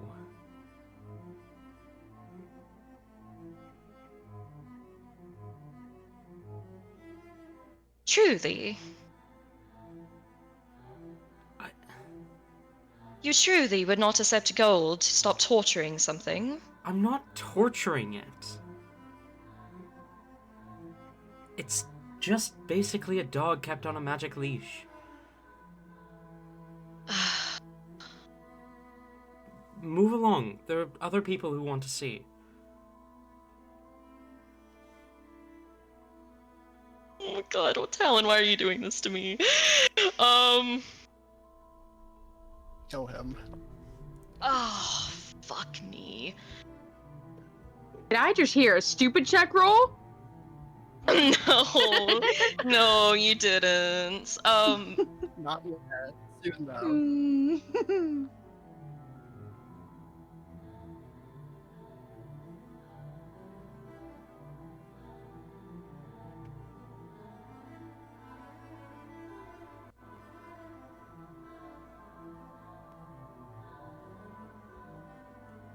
And just it's being summoned and kept in a circle right now. Is that correct? Yes.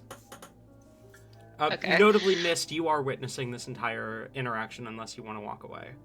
I know. I just haven't seen a good opportunity to interject. fair. So Go on, Tori. Oh, I'm gonna be very dumb and stupid.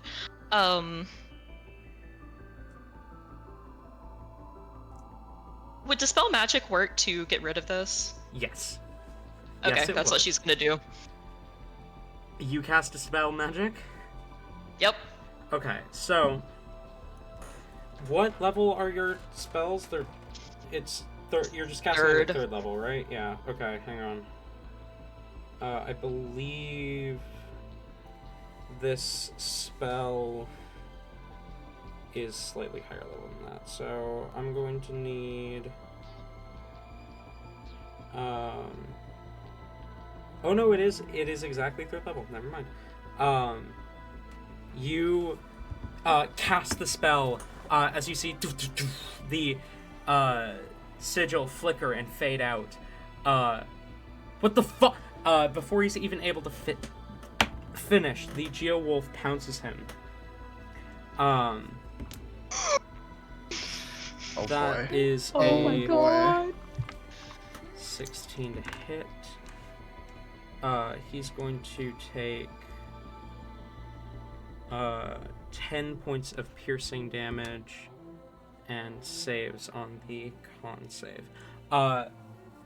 As the fangs sink into the jaw kind of sinks into him, he cries out in pain, attention immediately turning in kind of his direction. Veritas, we're going to pan over to you for a second. The shot goes off. People begin to kind of look around. You notice that neither Dion nor Silas seem too panicked. As Galia reappears, you see people kind of begin to slowly go back to enjoying it. You hear the command to search for the suspect, though no description's given, in your mind through your Godsent badge. And then you hear... What do you do after you're given that command, first of all? The dispatch. Veritas?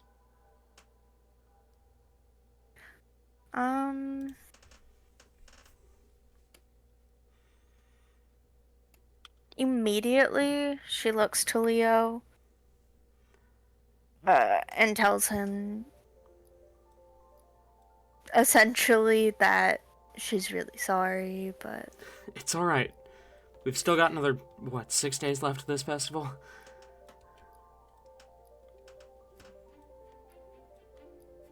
Sure. Yeah, you enjoy it. I have to take care of some things because duty calls. So, wish me luck. Don't get shot, or I will kill you. I can count on you for that. Mm-hmm. Then she'll go off and find somewhere to change into her uniform because she was not wearing it. Mm-hmm. You change into the clothing that you tend to wear on duty. Godsents don't have a specific uniform. The only real identifying mark is the badge. But a lot of Godsent have preferred outfits, kind of like the heroes from My Hero Academia kind of thing. But you change, and you change quickly and come back out to join the search. Almost immediately after you step back out, you hear a scream of pain. Turning your attention, you see... Isolde, could you describe your character? I just realized I didn't get you to do that when Mist was witnessing the situation. Yee. Currently looking, you see a, a Dwagar woman. She's probably about 4 feet tall. Immediately, whenever you look at her, probably the first thing that you kind of catch is how glitzy she is.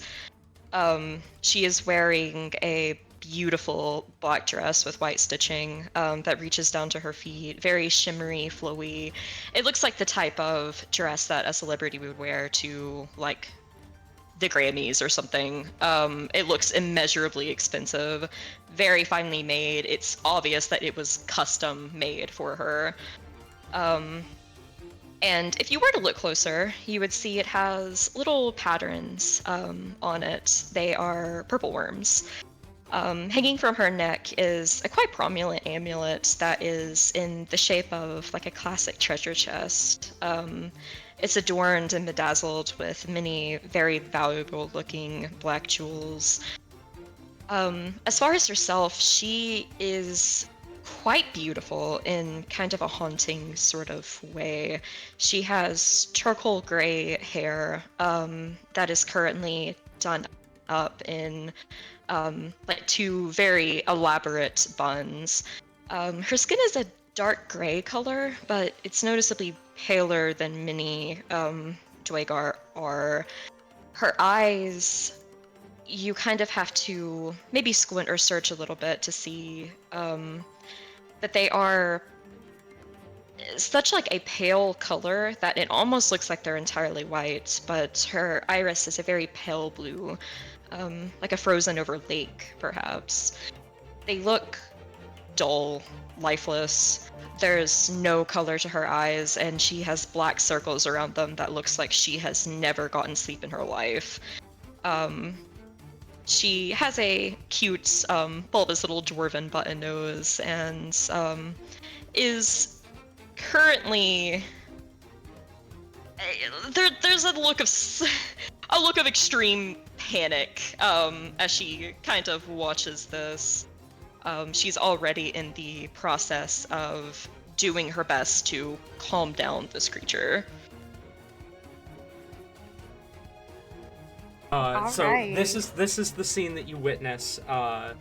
This geowolf biting into a wizard, while Isolde, which can I get an animal handling check from Isolde, is attempting to calm it down. Oh, come on. Yes! Oh god, that's a natural 20. For a total of Hell yeah. 21. My animal handling is not actually that good. fair enough. The wolf, you immediately begin to kind of soothe it. You've been over this so often with some of the geowolves you've taken care of. They are, after all, a not super endangered, but like they're being watched due to possible endangered species status. So you've taken in quite a few. As you begin to kind of stroke it softly, it kind of releases its jaw as the wizard scrambles back. The fuck! Ah! The fuck! Why the hells would you do that?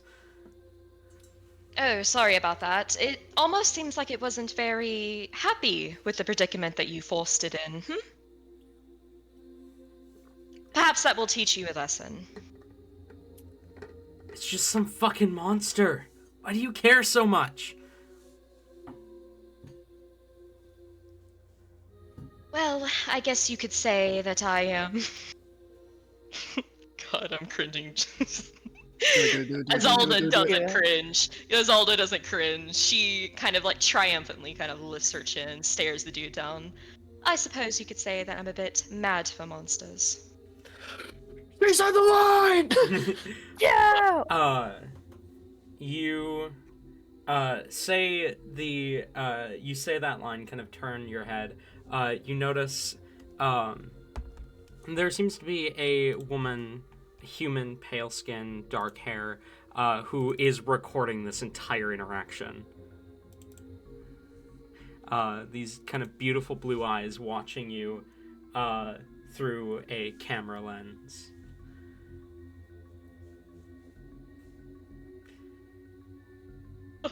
no.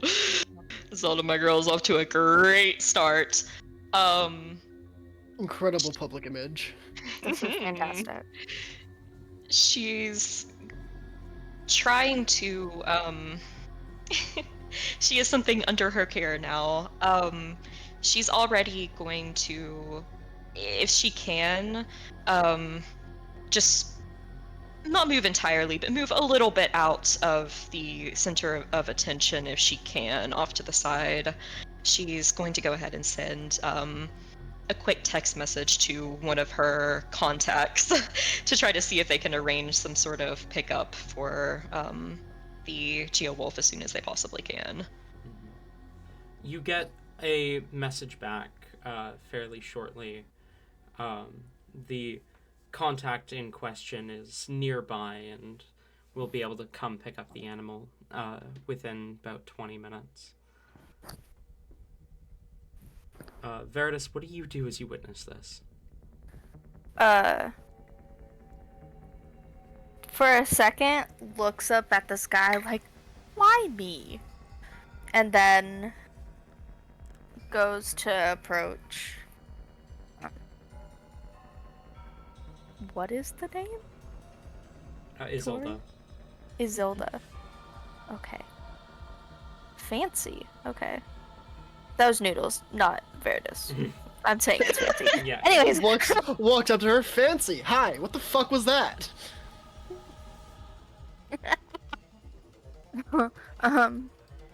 Walks up, standing tall, godsent bad, very visible.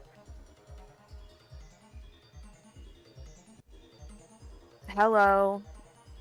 What the hell was that? Why are you causing a ruckus? She's absolutely petting the wolf, quite a lot of scritches and like kind of looking it over to make sure that it's okay. She Other than looking distressed at the sunlight, the wolf appears to be fine. Okay. She will, if she possibly can, kind of like try to position it in an area that's more shaded. Or no, actually, can she? She's gonna try. She can. She's gonna reach into her purse and take out a pair of sunglasses. Can she try to kind of put it a little bit? If it'll fit. Oh, that's cute. Yes, I'm allowing it. Okay. She slips on the glasses to it. She's mini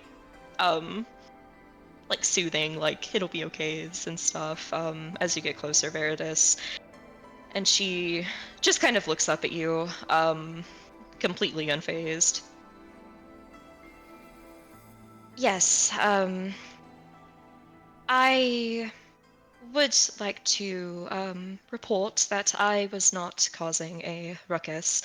I am not sure how much of that terrible scene you witnessed, but I am afraid that I could not simply stand by and watch as a being like this gets subjected to the musings of the masses.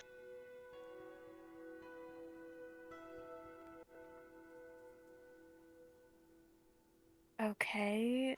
I start from the beginning, explain what happened. That wizard over there thought that it would be a good idea to summon this Geowolf as a source of entertainment for the patrons here.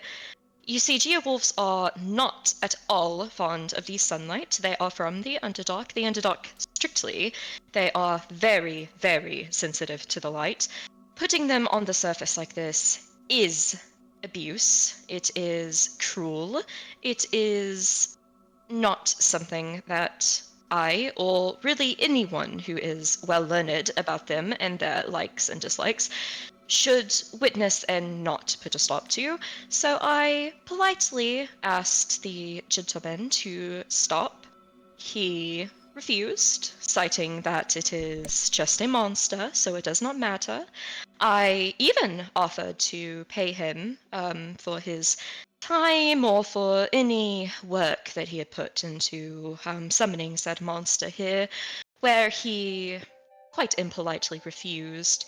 So, in order to save this creature, which, might I add, is on a watch list, it is not a common creature, you understand. It needs extra care. It is, I fear if we do not do anything, becoming endangered. I could not simply stand by and watch that unfold, so I dispelled the magic and then I calmed the monster down. Of course, it attacked the man because it was being kept in an awful situation. So, yes, I do believe he is still alive though, so no lasting injuries. Except to this poor little thing's psyche.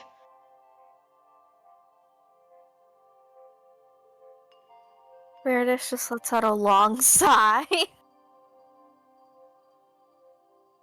Okay.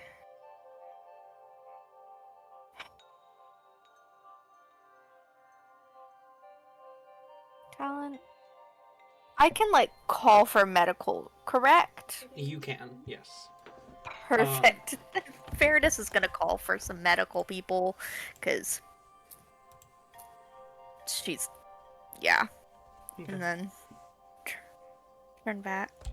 Okay, so here's the deal. You're not allowed to do that. I understand where you're coming from. I also understand that that wizard is a dick.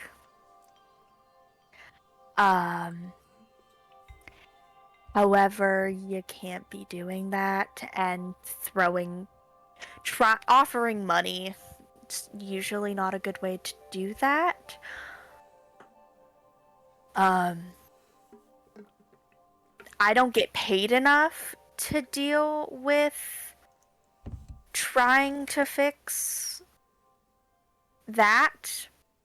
And points to the wizard. But just stop doing that. It's really not a good idea.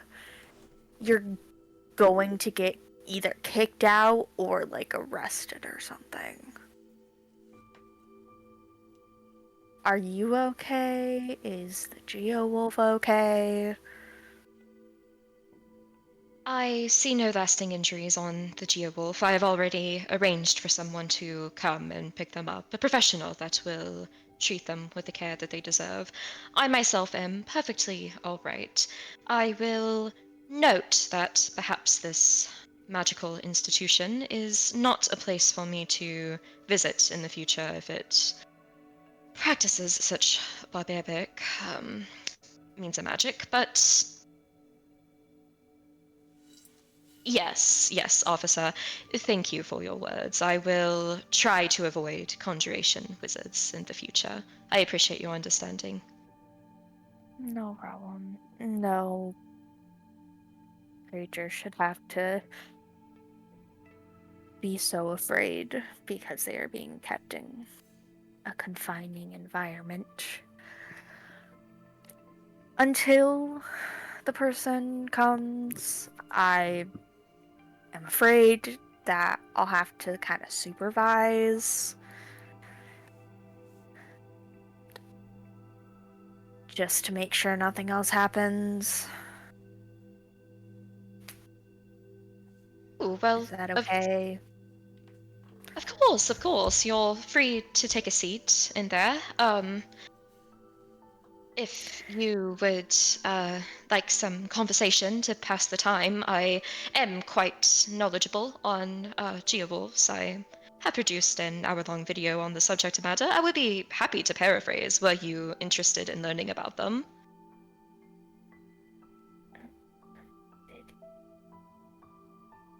Are you some kind of internet person?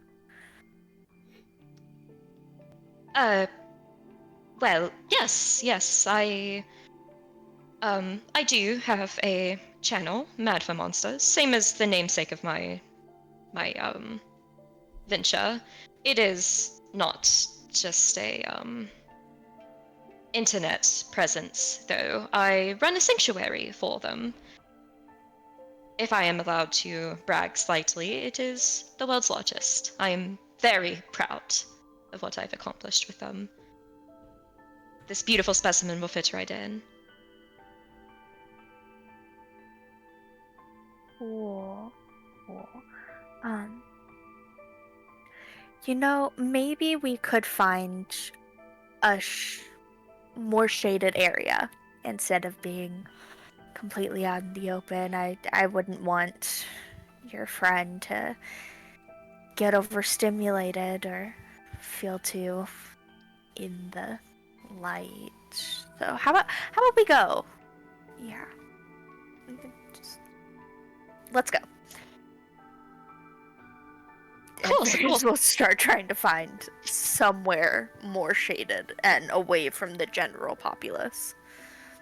All right. As you're doing that, we're gonna pan over. Baz, you begin to lead Havoc away. Actually, we're not gonna pan to Baz yet. Mist. Yep. You see this exchange, and then a godsent shows up, and they kind of begin to walk off.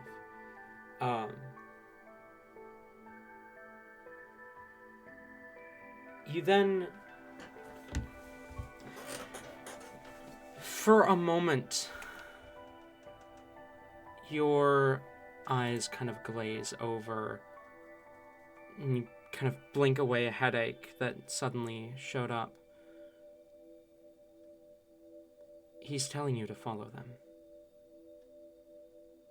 I fucking knew there was a reason you sent me here. Fucking asshole, then he'll follow. Okay. Now we're gonna pan over to Baz. You begin to lead the human man to kind of a more quiet area. The two of you find a spot alone for questioning when all of a sudden you hear a surprised yelp, and this person, winged, they look human other than the wings, so probably ASMR, or at least part ASMR, literally crash lands between the two of you.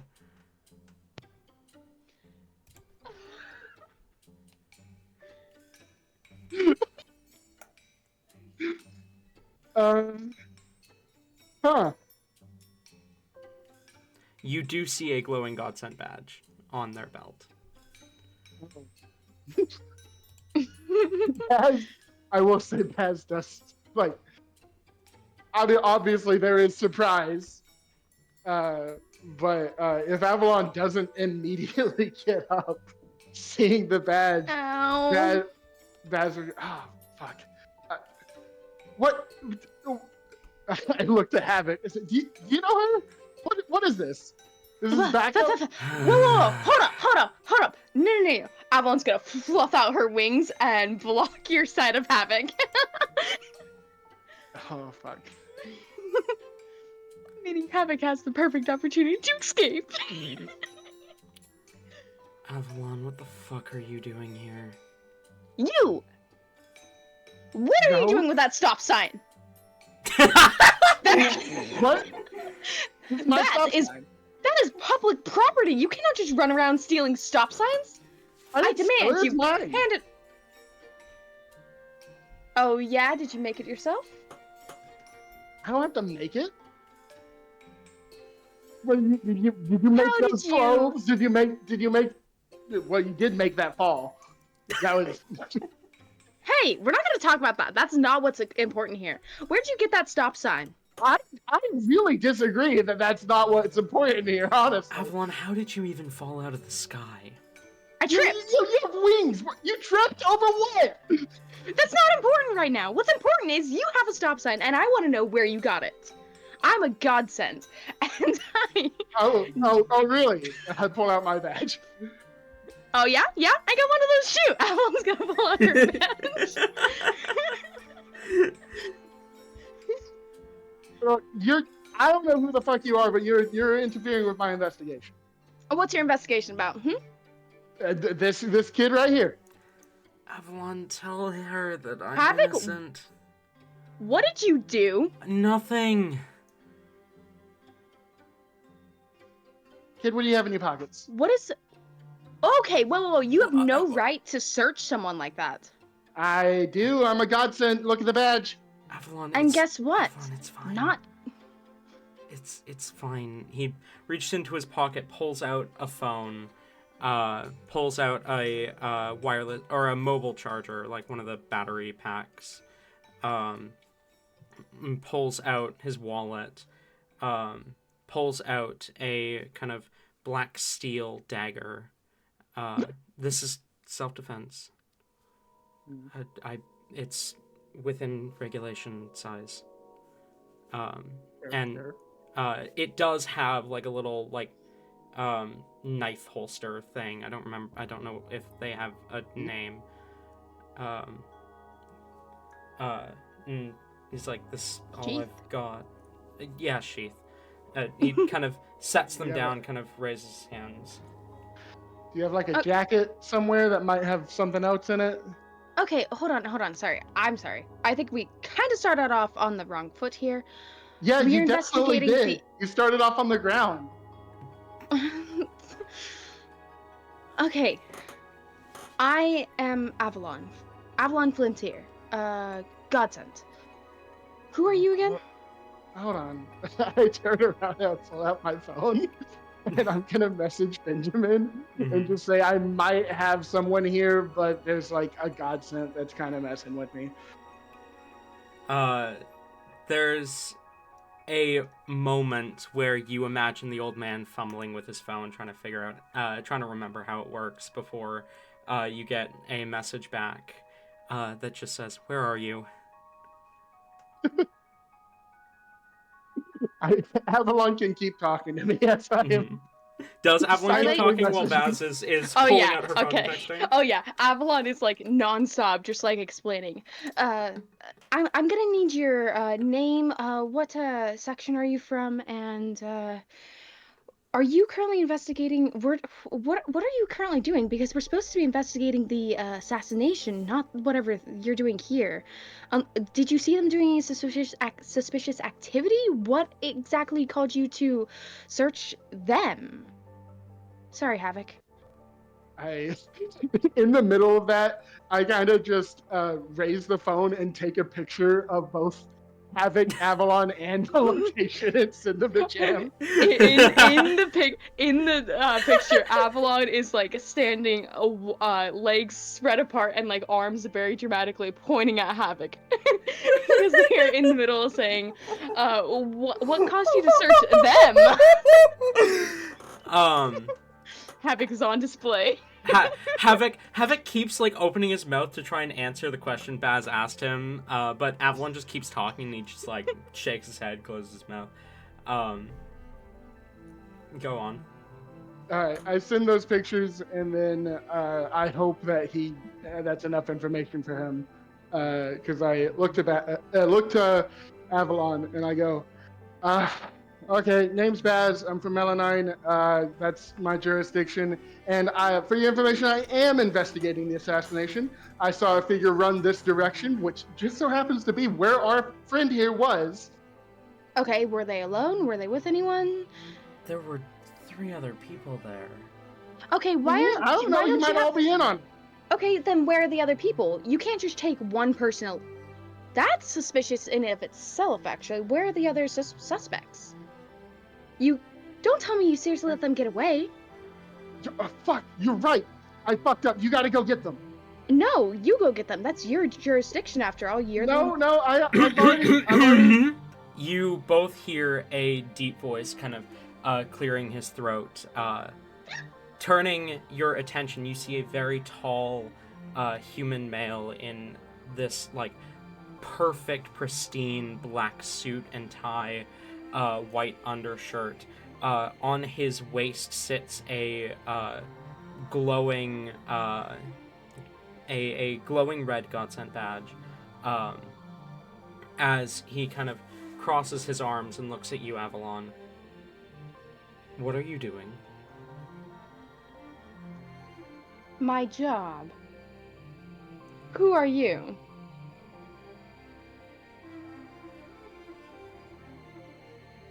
He opens his mouth to respond, then looks to Baz and says, Benjamin Benedict.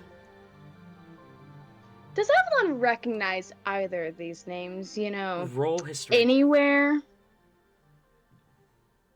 Roll history.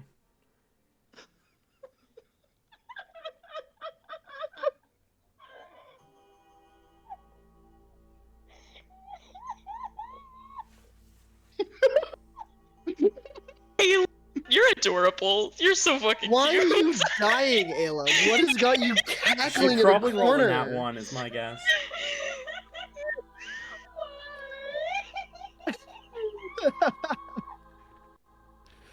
Fucking cackling in the corner like a psychopath. Why does Avalon suck? That's 3 natural ones. God. I've literally switched dice twice now.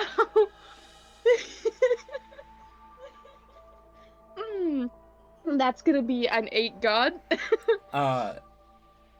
No. Neither Okay. of these names are familiar, but you also haven't met every single godsent. Is there like a quick little search thing I can do? Because these people are acting suspicious, for God's sake. Like, that is clear. This is not typical protocol whatsoever. This isn't. The fact that the fact that they didn't grab the other suspects is the biggest red flag I've ever seen. You cannot search the godsent database yourself, but you can contact dispatch through your godsent badge, who can. And that's all however- telepathically, right? Yes. However, although Baz's godsent badge is a melanine badge, the man standing before you, the badge is not a country badge. It does not bear the sigil of any nation.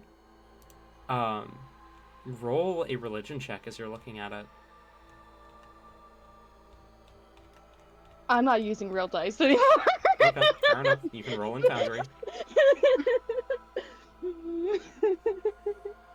I literally did the most scared, just grab at a dice and then just looked away from it.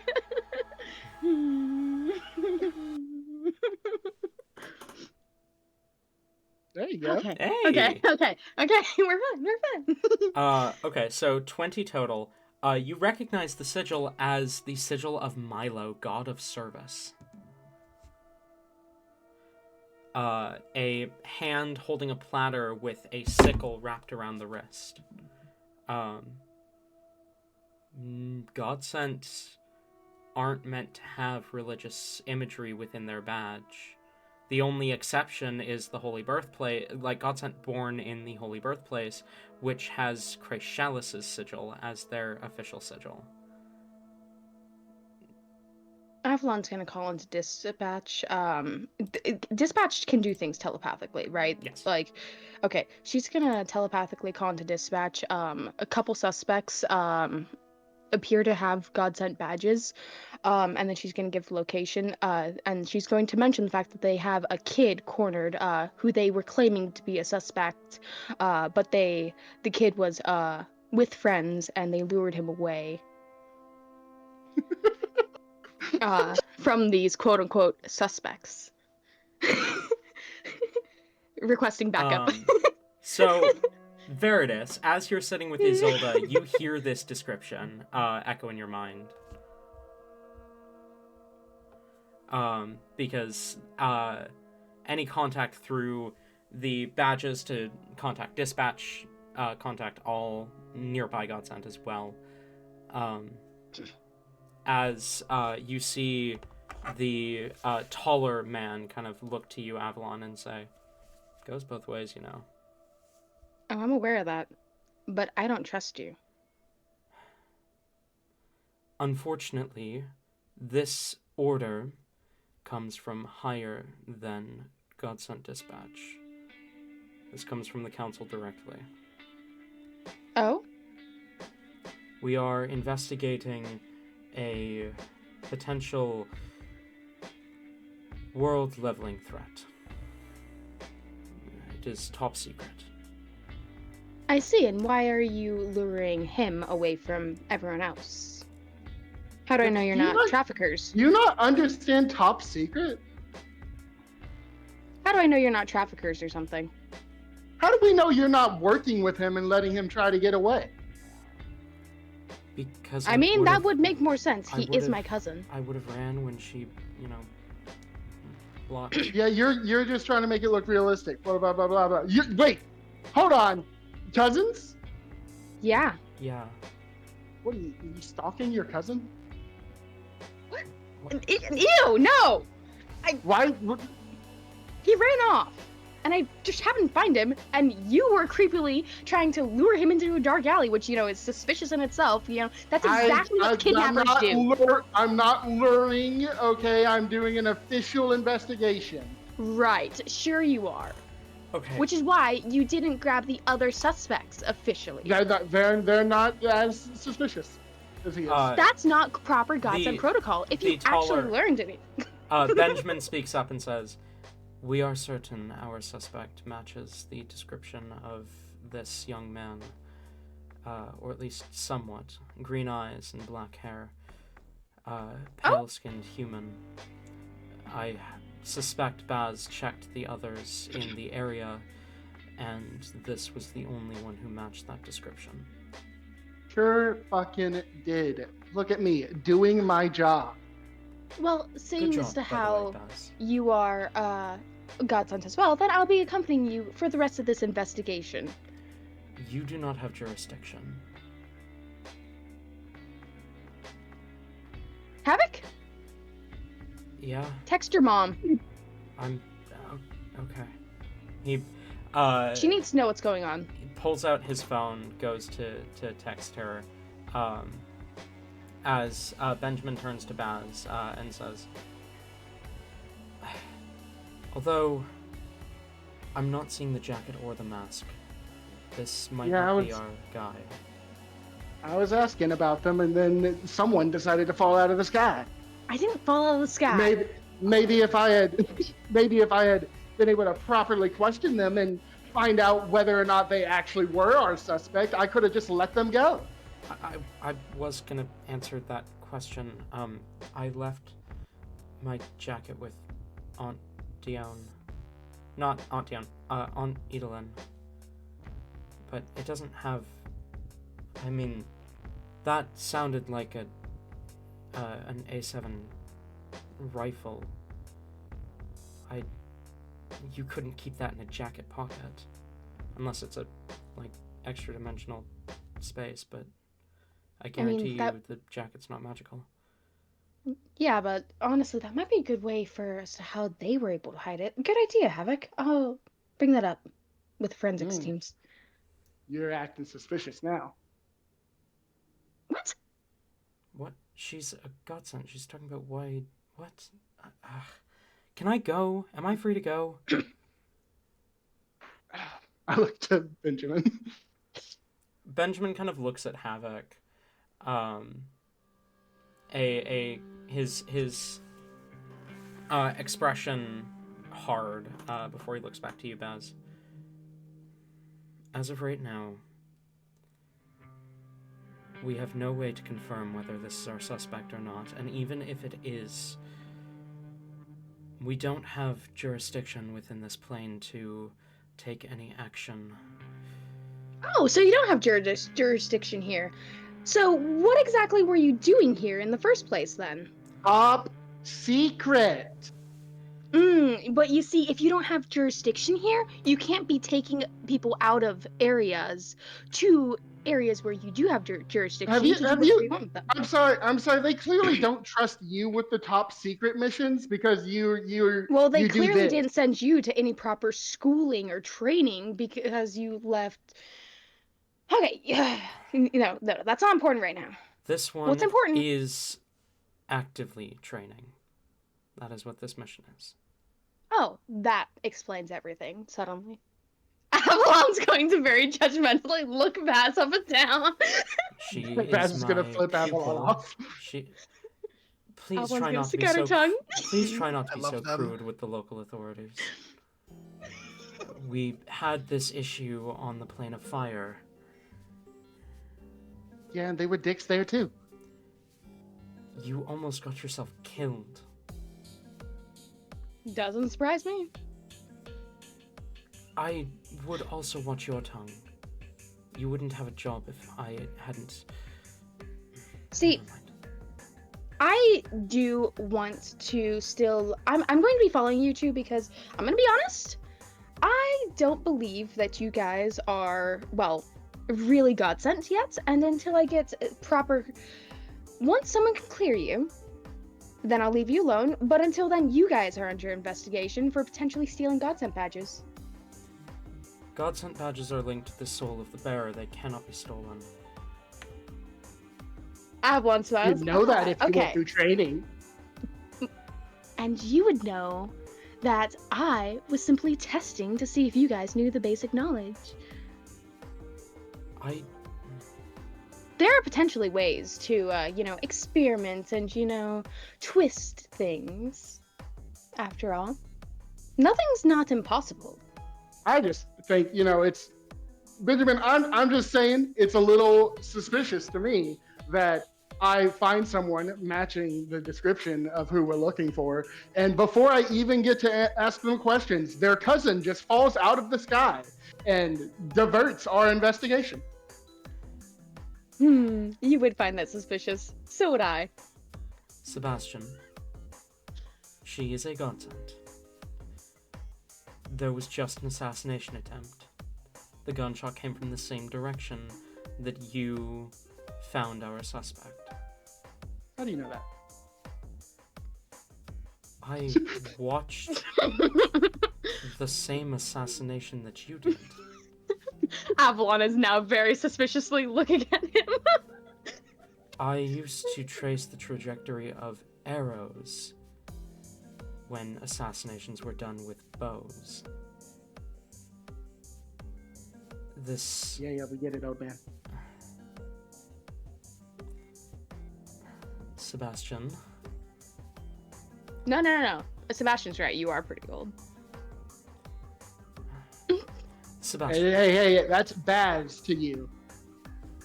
Sebastian, I have also received a new request for you cool. specifically. Nickname. For me? What? I thought we... okay. I don't have a nickname. I should come up with a cool nickname. Baz is so cool. When you get Your a Honor, moment, I love them.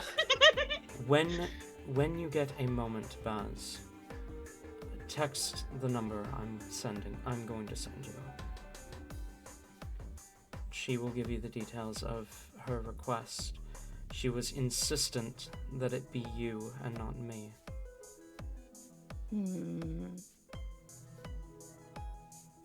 That glare at Avalon. Mm-hmm.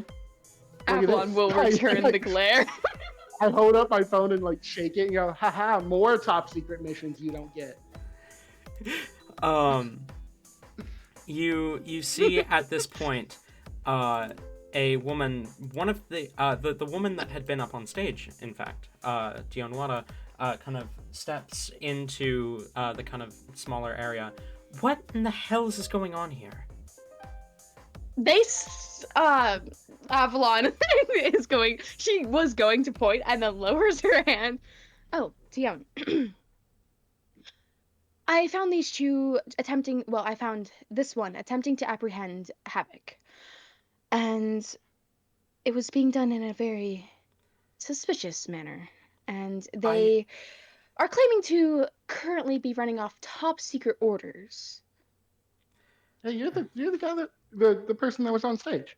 Yes, top secret orders from who? The council, apparently. I'll contact Lightcall, see what she can do, see what they can do about that, but can I get your names?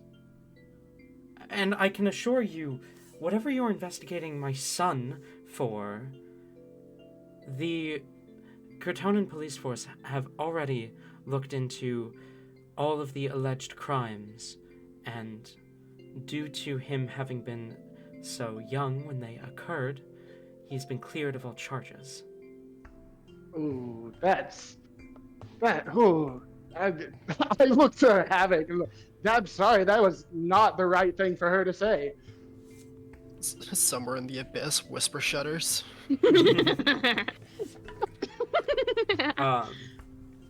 Havoc just sighs and says, Mom, they think I'm some top secret suspect or something. I don't know why. Lightcall never mentioned anything about top secret agents within Cortana to me. I feel like the head of police would be informed if her son was under investigation. All right. Let's not get like all bent out of shape about it. Okay, we know who you are now. If you are who we're looking for, we'll find you. To be clear, when I said council, I was not referring to the United Council. It's a step above them. And none of your concern. As he looks at Dionwada, she kind of narrows her eyes for a moment, and then, Baz, you recognize what Benjamin is doing. He's done this before, a form of telepathy. Dion's eyes kind of widen. Oh, I see. Why would he have gotten... I assure you my son is not who you're looking for. But if anything comes up, let me know. Thank you for your cooperation, ma'am. Dion? It's nothing, Avalon. I whispered top secret. Avalon is going to, like, you see the hand twitch in anger. And she's gonna look, make sure On is looking, and quickly flip Avalon off. Sorry. Flip Avalon flips herself off. Fuck this bitch. I hate this shit.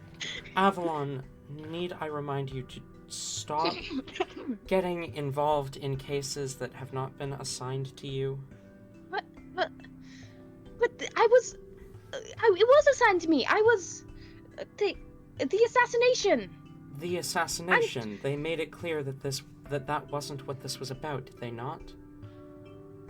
You're doing this with the Godsent Slayer case. You're doing that. You do this... Avalon. Look, I can handle more cases than what you guys assigned me. It's not a... I can talk Can we to talk Lightcall. about this? Look, we shouldn't talk about this out here. Just... We have an image to upkeep. You're doing a bad job. Shut up! Avalon. I'm going to talk to you when we get home. And I'm going to have Ida talk to you when you guys get back to the council. Fuck's sake. But for now, if you could just leave these two kind Godsent alone. Are they actually God sent? That is technically what they are, yes. I see. Unless they invite you to help with their case.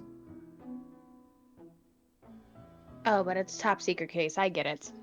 Mm-hmm. Whatever. Yeah, sorry, I I can't have anyone this like novice working with me. You're the one in training, newbie. training on top secret stuff. What your stuff's all out in the open. Baz, your phone goes off at this point. I'll check my phone. It is just a contact pasted from Benjamin. Right.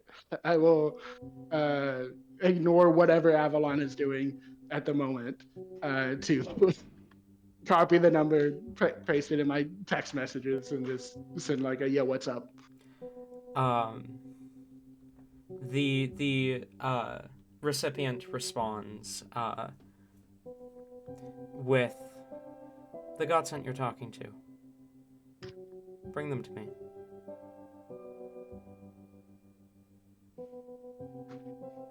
Funnily enough, I was gonna have Avalon like start storming off. Does it give a location? No, it does not. Where? I'll send where and then look up and see Avalon storming off and be like, "Oh, fuck, shit, okay," and follow her. You begin to follow Avalon as Veritas, you hear another voice echo into the through the badge, just say, what Avalon Flintier called in was a false alarm. Avalon, you recognize that as the older godsent Benjamin. For fuck's sake. You you storm off. Dion kind of goes to talk to Havoc. As Baz, you chase after Avalon. Avalon, you begin to storm off. And you see, as you begin to storm off, you see a kind of ambulance that's kind of pulled into campus. And you can see there's kind of a pool of blood on the ground, and then a small trail leading into a more shaded area beneath a few trees, and in kind of like a sort of courtyard-ish area between the dorms, where you can see Isolda Veritas and a geowolf. As well as, we're going to pan over to them. Isolda, Veritas, you two wander off to find a kind of quieter place to keep an eye on the geowolf. Is that correct? Yes. Okay. Mist, are you following at a distance, or do you go and like catch up to them properly?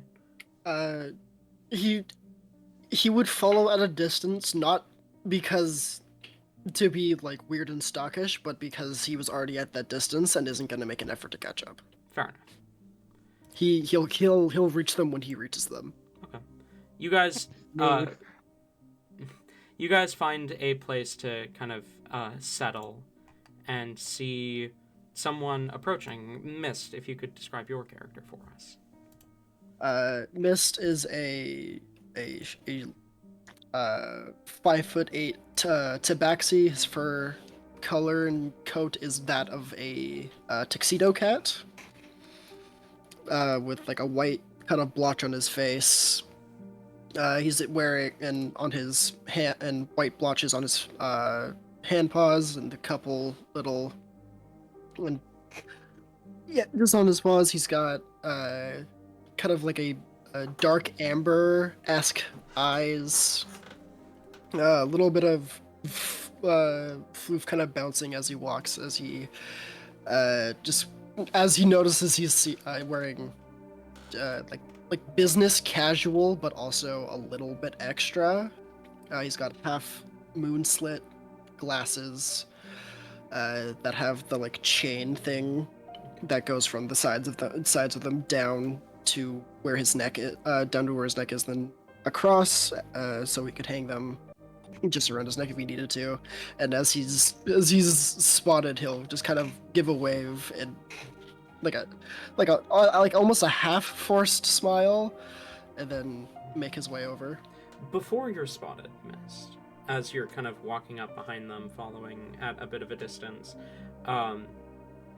you blink, and suddenly you are about 5 feet ahead, as if you just lost about 3 seconds of memory. So they would see him, instead of waving for a second, he's like kind of gently pounding, like smacking himself on the side of his head with like the base of his wrist, and then shakes his head, and then does everything else before catching up.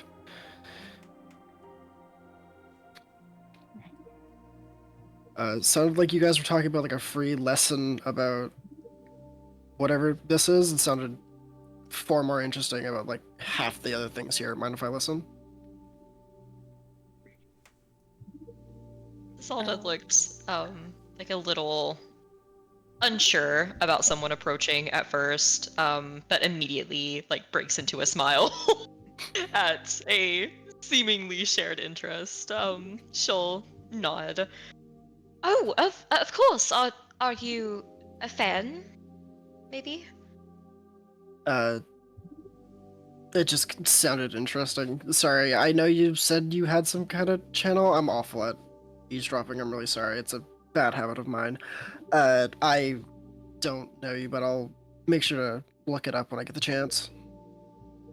Oh, that is no problem. I just wanted to know how, perhaps well acquainted you were. Not very. I am always down for teaching a first timer. Yes, sit. I will.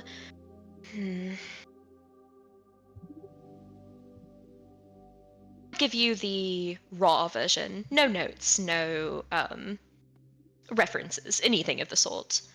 Sit. He will sit and seem interested. Zelda immediately starts going off like a college professor giving a like a demonstration. Like there's an entire lecture going on here. She obviously has done this many times before. She's pretty good at making it not boring though. Like there's many like demonstrations as she kind of talks about the Geowolf as much as she can, since it is a little uncomfortable at the moment, but she'll point out, the things on it. It's like a fun teacher kind of vibe. Mm-hmm. Okay. So Avalon, as you're kind of storming away from the scene, you see a pair of paramedics kind of loading an injured man into kind of the back of an ambulance, and then a little distance away, you see this little collection happening.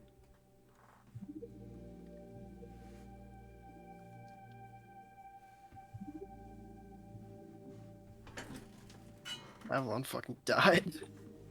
I am so sorry. I got a phone call. What did I miss? You see 3 people gathered about 20-30 feet away from an injured man getting loaded into the back of an ambulance.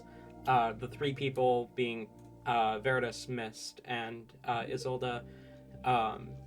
And they have a Geowolf with them, basically a stone-furred wolf. Okay, Avalon goes from like a raging fury, just like literally trembling with anger, sees the blood and immediately like perks up, and then it's like, oh wait, wrong reaction, and like gets into more of a professional mode and marches on over. New case, sniffed out. I love her.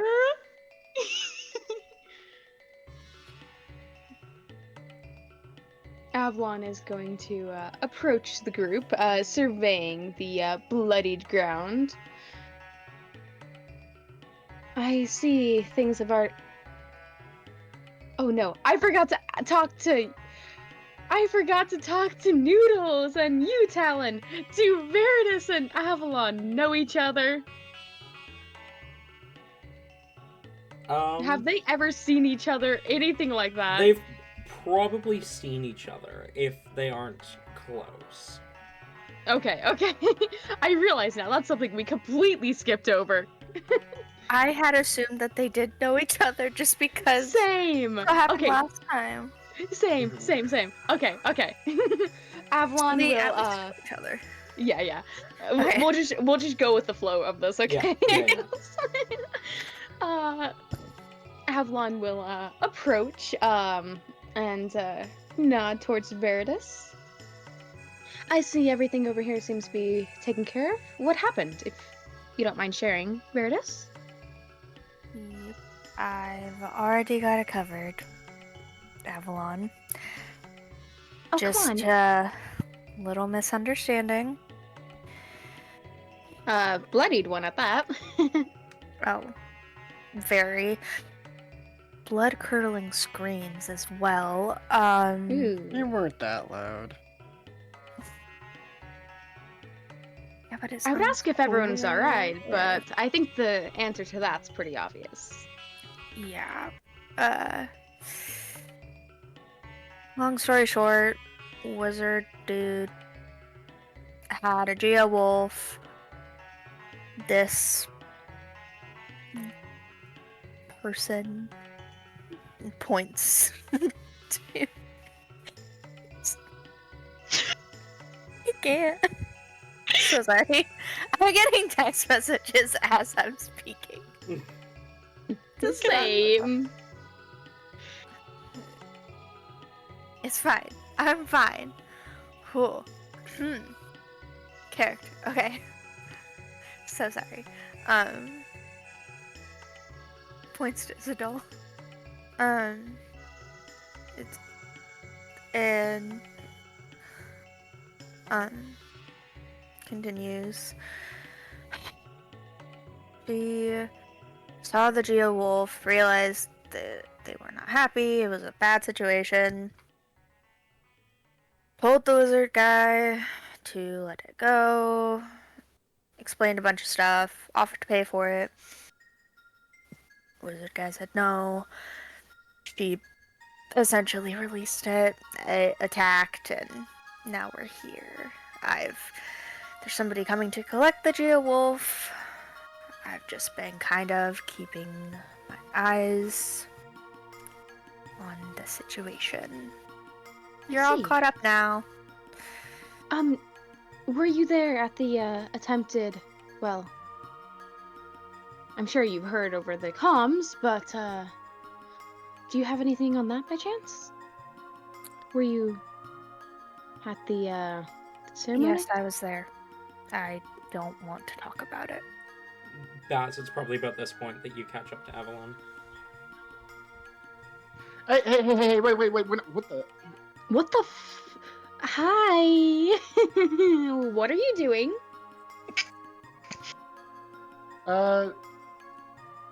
What's going on over here? Y'all know each other? Oh, it's top secret stuff. You don't need to worry about it. We're getting a history lesson on Geo-Wolves. There was just a small squabble that ended with blood. It's fine. I have it handled. Right. So, do people just kill up big dogs just all around? Baz is like completely ignoring Avalon now and is approaching the dog, the big dog. The big puppy. Big puppy. Zelda immediately, kind of lifts a hand to stop. If you are going to approach it, please be quite, careful. This one has been through quite a bit. This is not its normal habitat. However, I would absolutely give you a petting lesson if you would like, for free, no less. Petting lesson? Oh my god. I don't know if I need a lesson to pet a dog.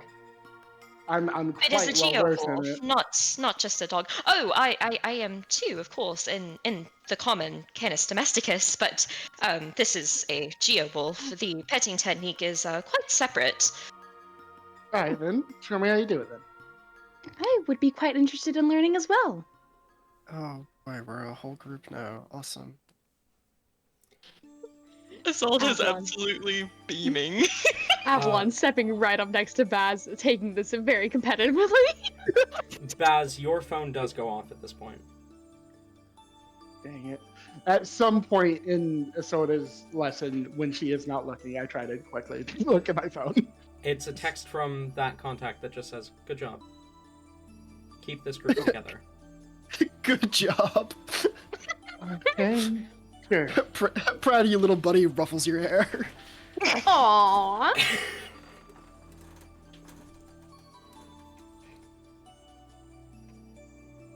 So we are shown how to pet a Geowolf.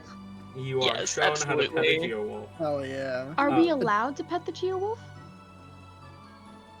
Isolde will make sure that you're not crowding it. But she absolutely has been over this many times, like guiding people on how to do this.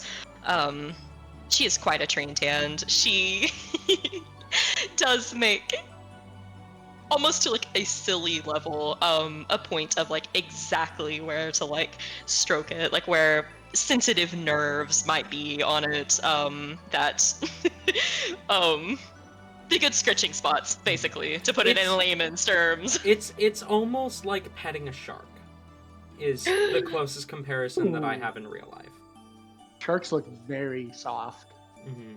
They are. The thing about sharks is that you can only pet them in one direction because the Yeah. scales are super sharp and petting in the other direction. So it's kind of a similar vibe to that. The stones are super sharp in one way, but petting them in the other way, it doesn't actually hurt you. While the Geowolf, especially like scritching like right behind the ears, just under the stone outer shell, is usually the stone hide is almost like an exoskeleton for the Geowolves. So like right beneath the ears, where you can just get a little bit under that stone hide, is like heaven for them, Isolde. Does anyone else need to make animal handling checks, or is this just like all good to go? Because you have Isolde guiding you, I'm not going to call for animal handling checks. Okay. Damn it. I'm sure I would have done better than Avalon. Oh, you 100% would have. Avalon is historically loves animals, but for some reason they are so terrified of her. They spook so much around Avalon. I just like the image of the way Avalon approaches animals is like arms up and to the side, like looking big, wings fully out. It's just like, oh my god, like just being fucking terrifying. And then Avalon's like, why do animals hate me? I just want to give them love. That's not quite how it is, but I love that. Definitely child Avalon. That would definitely be child Avalon. Avalon loves animals, but they do not love her. It is very canon. Mm-hmm. Veritas looks pissed. Oh Yes. no. Like, she was already handling the situation, and people just swooped in. It's like, why the hell are they even paying me?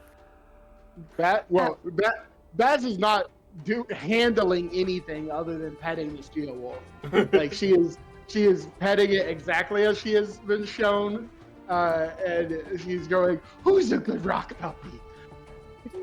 Avalon it's will that. turn to Isilda and ask, can I get a picture, or would that spook it? I love how this is now just a Soda's Geowolf. She's Yeah. fucking No, totally- we're keeping this one actually. Isolde gets the Geo puppy. It's decided. This is the party. This is the party pet. I mean, she is sending it to her own sanctuary. She can visit it anytime. That's true. That's true. She will give somehow an even larger smile and nod. Just make sure that you don't have flash on. But yes, absolutely. While Baz is probably petting the Geo, Avalon will like put it into selfie mode and take a selfie. Is Avalon standing in front of Baz so that Baz isn't visible in the picture? Partially. They still want Baz sort of visible, but like it's only like you can see part of it. They're purposely like they want the fact of like they're blocking out Baz to be very clear. I'm getting Mike Wazowski. Oh no! And then Why was and then that Avalon there? will take a couple more prettier pictures. And well, just anyone who's Avalon will be posting these to the main site of hers. To Pyroflame? Yeah. Putting it on the Instagram. The instant ham. Instant ham? That's not what I said. Okay, fair enough. Those are indeed the words that left your mouth. I did. I resonated them in my voice box. Expertly, dare I say. Yeah? Mm-hmm. You certainly Now I will did say that. Avalon's not immediately posting these. I just thought of something. Okay.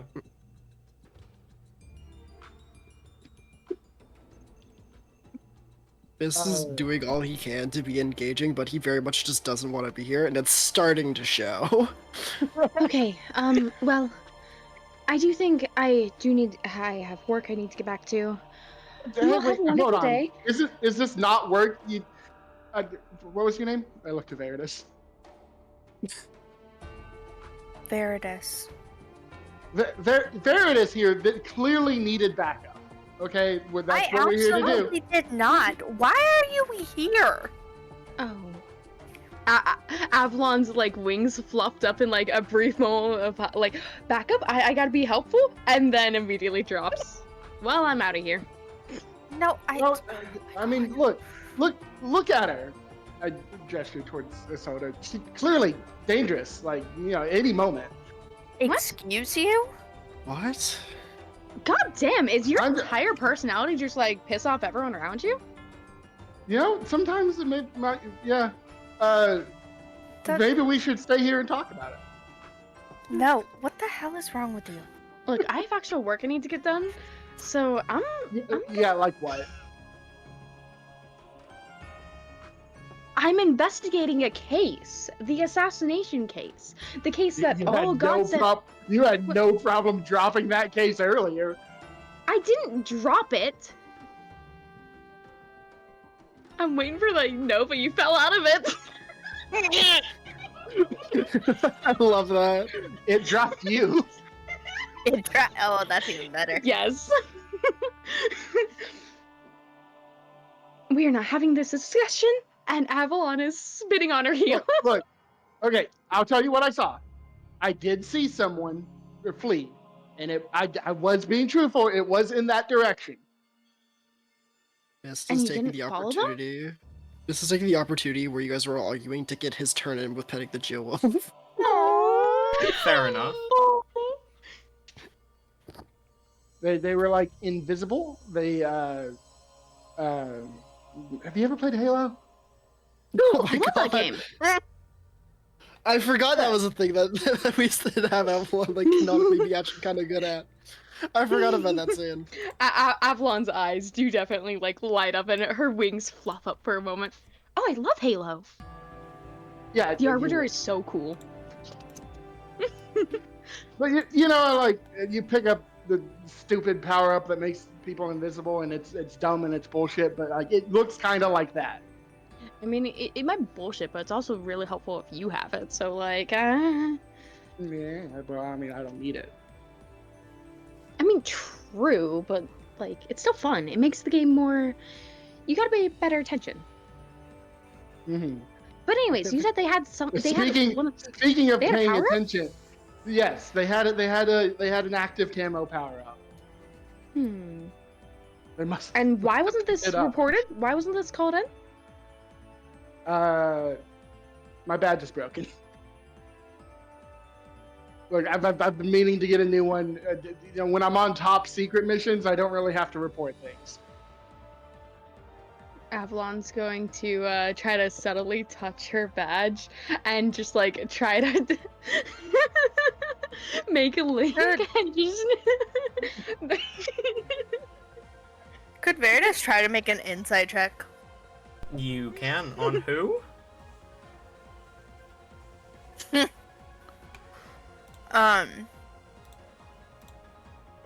Baz.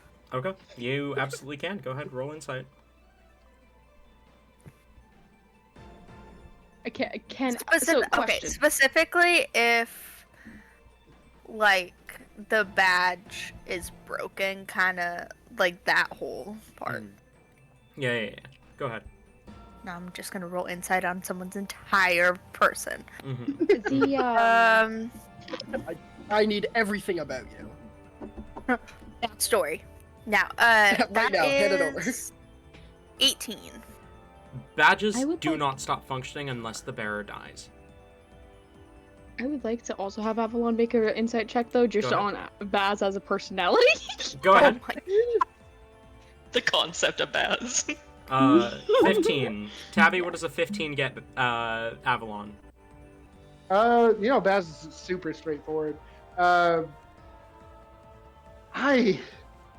don't know how to answer this. I don't think it gets you too much. You already know that she's suspicious, and a 15 would just get you more suspicious. Fair enough. all right, bet. But yeah, so Veritas, with your 18, you know for a fact that badges do not stop functioning unless their original bearer dies, in which case they become completely useless. Then Varys is gonna turn and look at Baz. However, badges also do not glow unless they are being carried by their original bearer.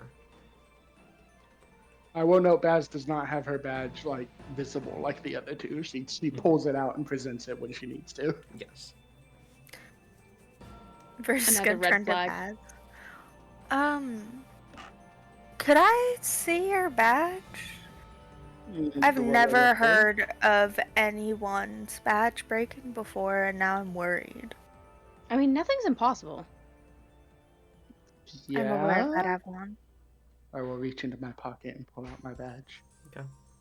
Veritas, you see what is clearly a Melanine Divine Blazes Godsend badge. That's so weird. You know, you should really talk to someone about that. Yeah, I've been busy. I bet. Anyways, you two seem to have a thing going on. Oh, there's no thing. Nothing at all. Nope, I was just leaving, in fact. No, you weren't. Actually, we have a lot of things. Oh my god, it's so good. Uh-huh. Well, while you guys figure out whether you're coming, going, leaving, whatever, if you want to fill me in on the stuff that you know, since I also need to know things, Right. be really nice. God, do you want to do that in DMs or now? Well, Veritas would hear it too. Okay. Avalon is going to make that call in then. Now with the confirmation that Baz's badge might be broken. Veritas, you and Avalon both hear through the network, the Godsend badges. We did receive a call about someone taking a stop sign out of the ground. I thought that was some drunkard calling in. Avalon will call back in. Do we have a description? A young female, golden hair, red jacket. Avalon is grinning like ear to ear right now. And she's like, actually, you're right. We do have things to talk about. And she's like rubbing her hands together maniacally. Yeah, see, okay, Approaching I'm glad Baz. you realized. Tell me. Oh, wait. Avalon would also ask for the location that the stop sign was stolen. The street name is the street that Cape Coral is on. Coral Street. Tell me, have you been down Coral Street recently?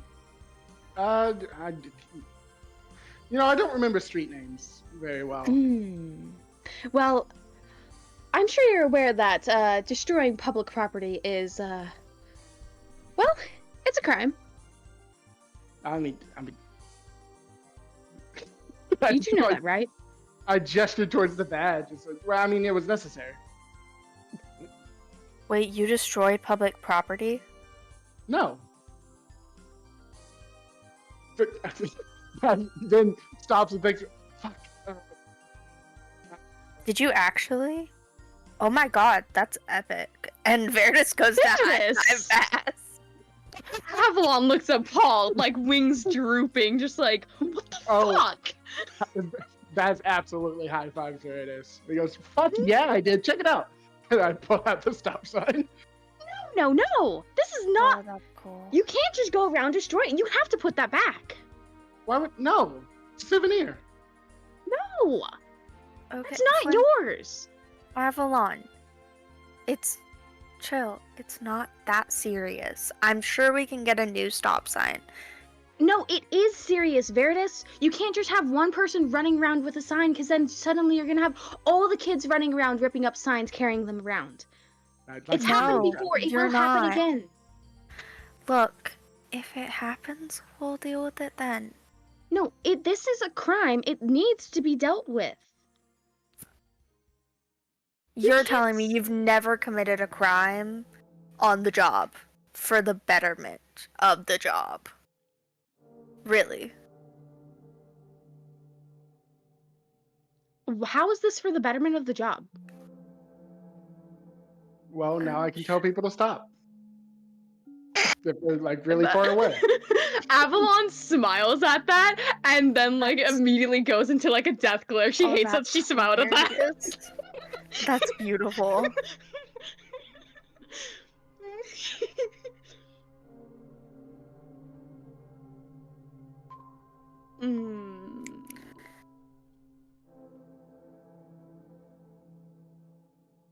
These are the people we're putting like our trust in? Damn.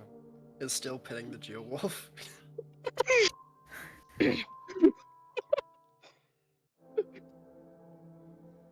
Look, I am obviously not going to win this, whatever this is. Fine. I will just report this, and you two can deal with it then. I will. Sounds good to me. Okay. Oh no, I have to do the job that they pay me for, which is such Actually, a you're not travesty. doing the job you're getting paid for. You're actively letting someone get away with a crime. Nah, she's dealing with this previous issue. You know, she Okay. doesn't just drop a case just because a new one shows up in her. I didn't drop the case. I'm We actively said working before, it. you dropped in. Yes.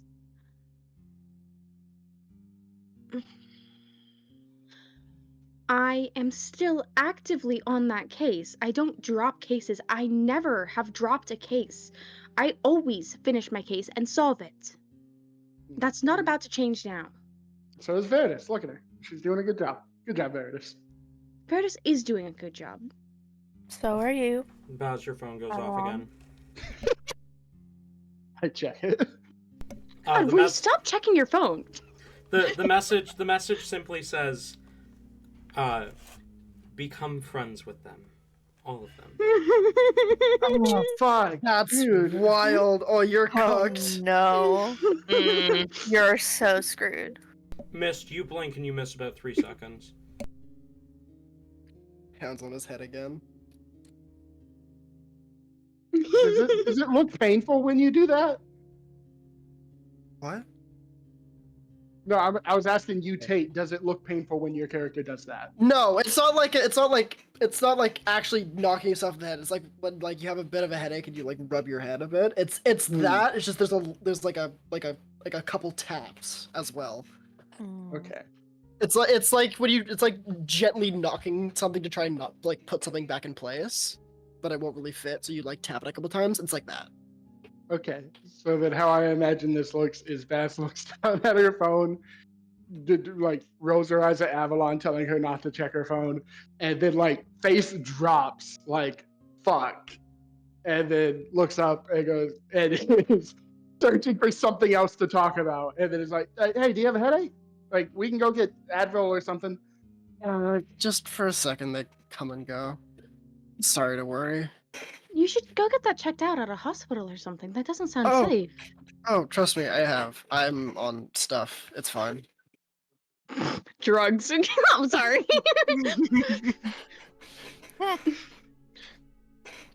I'm okay. It just happens.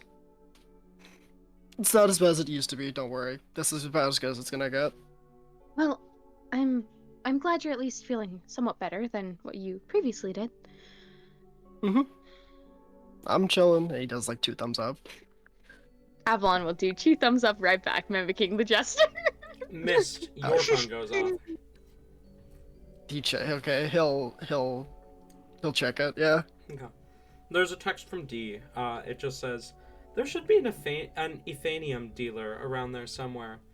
If you could find some for me, that'd be great. He gives a sigh. Like he stares at the phone, gives this sigh, puts his head back in his hand, and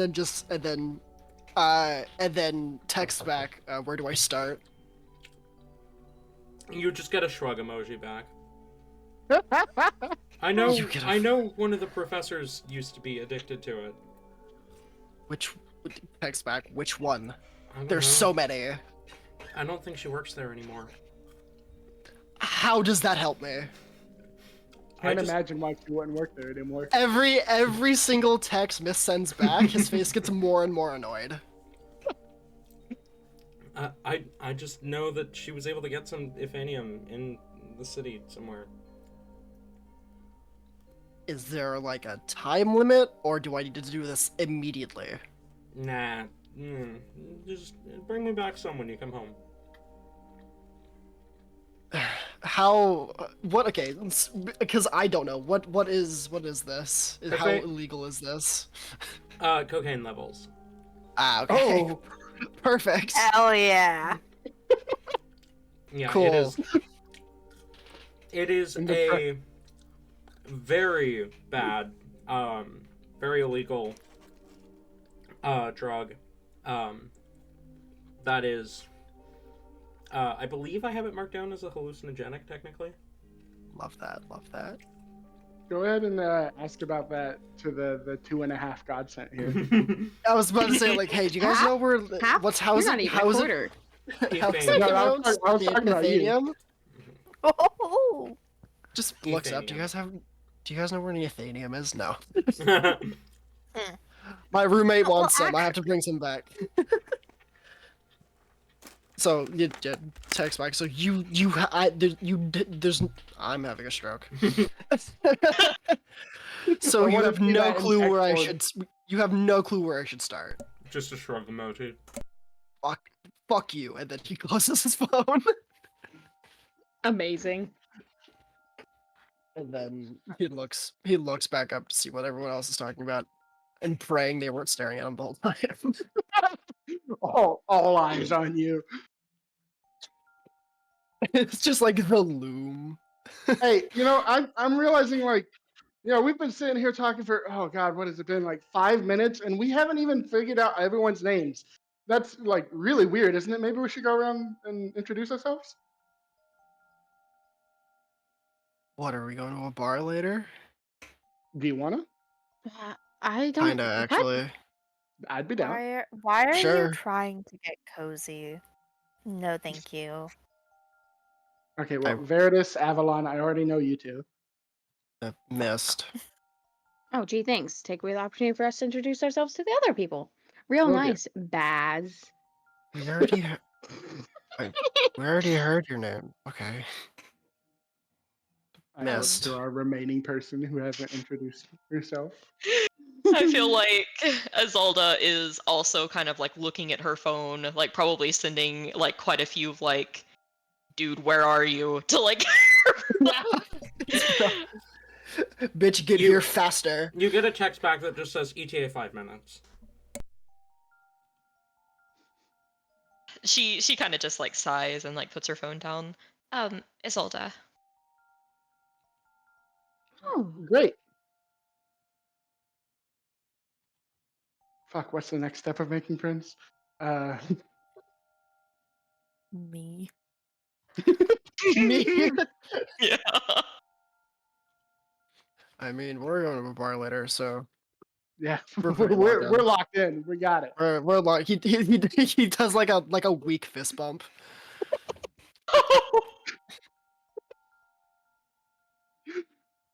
What's the He's drinking also age in Cortana? Isolde. That's.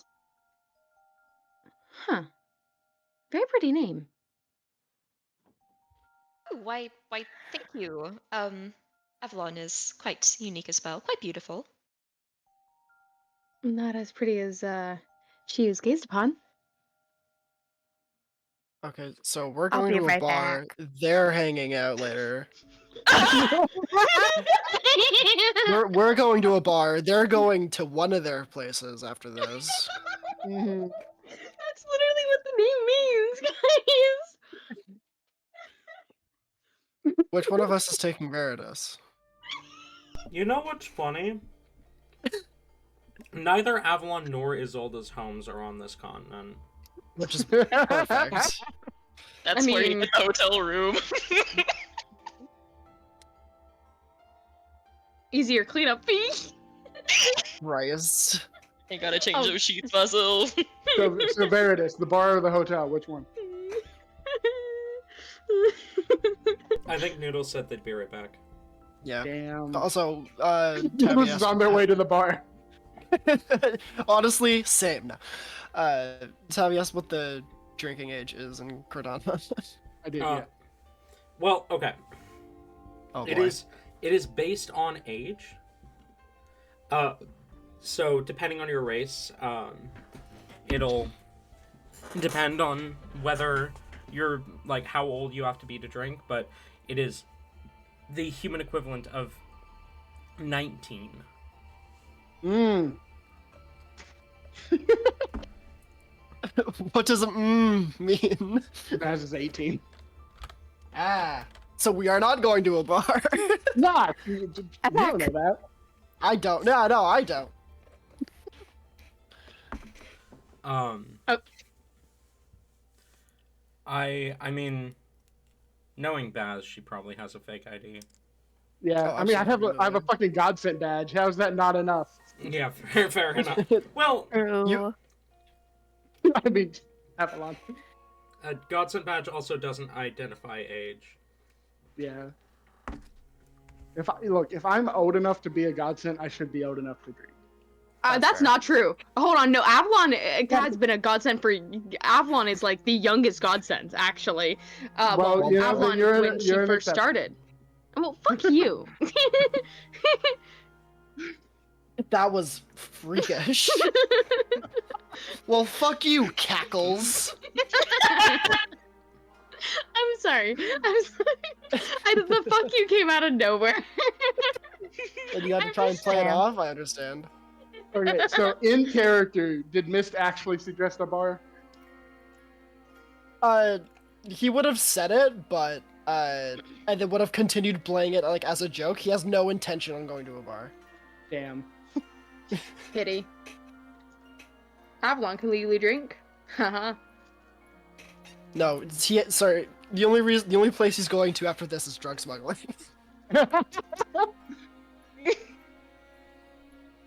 That he's doing that on his own. I mean, fair. Bear just follows him. He's like, "Hey, you want help?"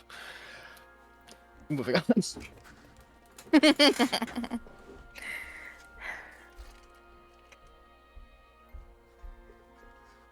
I think if no one else says anything, Baz will just stand there for a few more seconds of awkward silence, and then just says, "Fuck this." Huh? Nothing. Look, I understand that you two, and points to Avalon and Baz, that you two are. I think you're trying to help. Really, I can't tell because you're not being any help at the moment. Oh, well, Well, what are can you trying to help do? I'm I just trying to get this first. Geo Wolf to where it can't harm anyone, and What? you guys just invaded. The Well, I Wolf is mean- already on edge. Let's not scream. Has Geowolf hurt anyone since it hurt the person last time? It sounds like we're doing our job. And to be fair, I I think can no, do hold this on. by myself. No, Yeah, sure you Veritas can. has a point. Veritas got it. Like, you have this covered. We're not trying to take over your case or anything. Don't worry. You're gonna get all the credit for this. Don't worry. I don't want the stupid fucking credit. I don't care about credit. I know, What- it what kind of would it sounds be? like you care about the credit. I don't care about the fucking credit. What do you I care care. about then? The fact that you guys just invaded. You didn't ask. You just joined. Ask. It's proper. Do cops ask when they need to go help someone? I don't know. It'd It's be kind of basic- funny if you guys had to. Uh, It's just basic manners to usually ask. Well, sorry then, Veritas, for that. It's fine. I'm just frustrated because there was an assassination and then there was all this blood and I'm supposed to be on my day off. So, Oh, I mean- actually, real quick question about that. Did some guy actually die there, or was that like a double? That's a great question. That's a great so, question. Baz and Avalon, are Mm. we just... I mean, do you have a way to see people who are invisible? I mean, clearly not if you didn't see them before. I don't have all of Avalon's spells, so I cannot answer that question. That's crazy. Beautiful. In No. universe, Avalon did not hear that question.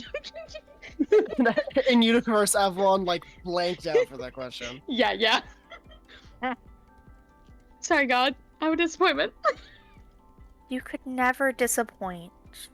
You sweet, sweet child. I adore you. You never disappoint anyone ever. I disappoint myself constantly. Oh, Okay.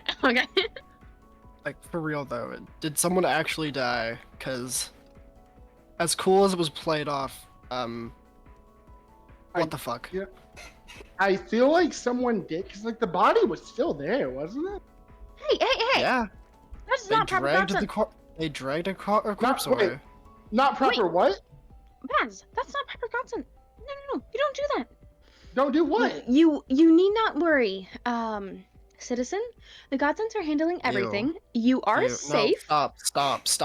No, stop. Shh, no, that's gross. Shut the fuck up. Avalon's wings droop again. I don't need your rehearsed bullshit. Thanks. It's not rehearsed.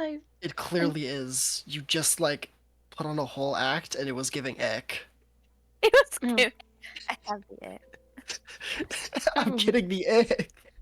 Ew, brother, ew. Well, I think there's two Godson. Well, there's one. No, Avalon would not say there's two Godson. Actually, there's one Godson already here. I believe, Veritas, you have this handled. I hope you're able to enjoy the rest of your day off after this. And hey, maybe since I'm assuming you're in town for the festival, maybe, I don't know, we can catch up at some point. Verdis, it's your day off? It was supposed to be. What the fuck are you doing here? Like, go enjoy your day off. We got this. Okay, obviously, you are not very keen on how being a godsent works. Some dumbass tried to kill someone.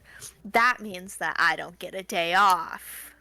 Okay, but you're not doing anything about that right now, right? I mean, I could if I was Also, given an also, update. Also, I gotta say, like, even if that's not how Godsent work, maybe it fucking should be. You're on your day off. Fuck them. Yeah, I like this I one. agree. Hey, I don't like use you. that language. The What? Godsons are noble. Common? Common? Would you rather I At swear this- in Gnome? at Would you this rather I point- swear in Gnomish? At this point, you see a large black van, or more like truck, large black truck and trailer, with Isolde. Does Mad for Monsters have a symbol, an icon or something? Um, Or would it just say mad for Yeah, monsters? I definitely should have thought about that. No, they absolutely would fucking have a symbol. Is it- My 2-second brain, I'm gonna say it's probably just the classic. Huh. This My might look thought, like really, really stupid. Go ahead, Debbie. my thought is immediately it's a mimic. Yeah. Just knowing you.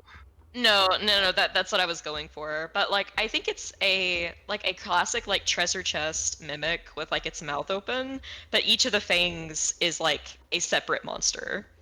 That's fun. I love that. Okay, so that is the sigil on the black truck that pulls up. As you see, a kind of young gnome steps out, purple-skinned, deep gnome, in a black suit and tie. You see, they kind of look to you, Isolde, as they say, is this the? They kind of point to the Geowolf. Of course, this is the specimen. Something. She'll kind of give it a quick scratch behind the ear again, and speak to the Geowolf. Jeannie, darling, say goodbye to everyone. Everyone, it is I'm afraid it is time to part ways. I am sorry. I know this is probably much too soon for all of you. But you can visit them at any time. Yes. Come, please. Avalon's gonna be Where- recording the takeaway. Where can we visit them? Oh. Oh, I don't believe that I did give you the spiel, did I? Sorry, many things happening at once. Mad for Monsters, you can come visit our sanctuary. Just outside Eisenstadt. Baz, you hang on. Baz, Avalon, and Veritas can roll history checks on that name. Mist wouldn't recognize it.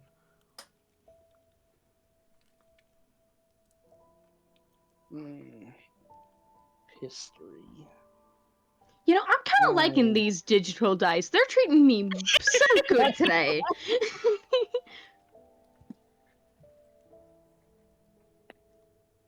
I got 9. 9. 17? Okay. Yeah, Baz, that's math. Baz, you've never heard of Eisenstadt, whatever that is. Sounds made up. Avalon and Veritas, you both recognize that because it's not under God-sent jurisdiction. Eisenstadt is in one of the Underdark countries. The Underdark distinctly, despite multiple attempts by the United Council, is not a member. No country in the Underdark are members of the United Council. They handle their law themselves, and thus are not under the jurisdiction of the Godsend. But Eisenstadt is a city in the Underdark, more specifically in the country of Kaineng. It is the capital city of Kaineng.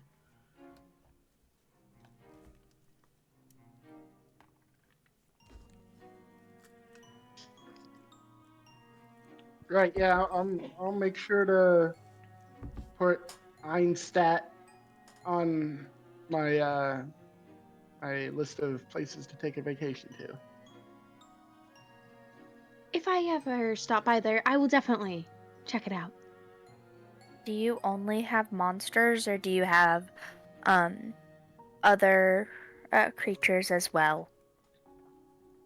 Just monsters. We have ones from as exotic of places as well, I suppose the surface world may not be exotic for you, but we have monsters that you would find out and about up here, as well as some local specimens as well, even ones from other planes. We take any and all. Mad for Monsters is the name of the channel. Like, subscribe, follow, and if you do want to, ever schedule a visit, I do have some coupons I could possibly arrange. Do you if you're have a ever card? interested. With Oh, why? Of course. She immediately digs in her purse, and you see a neatly stamped business card, which she will give to anyone who will take it. That has the logo on there, and like a picture of her face. With you notice, it is the amulet that she is wearing. It's kind of her like with the amulet, like over her mouth, but like the mouth of the amulet is open. Very clearly a mimic. Adorable. Veritas. Well, yeah. Roll a history check as you're looking at the ID. Okay. Avalon will also gladly take one. I was gonna Does this say card have a if phone number? Sorry. go on. allowed. Sorry. Does- If allowed, Veritas will take multiple. Tabby's question though, does Isolde's card have a phone number? Absolutely. I feel like it has all the social media networks. It has their general customer support phone number, as well as their website. Fair enough. All right, And the I'll address. Take it. I'll take it. Baz assumes this is Isolde's number. Oh my gosh. You said history? Yes, I did. That's gonna be 14. Isolde Chasmheart is the name displayed on there, beneath the Mad for Monsters logo. Chasmheart. You know that name. Why do you know that name?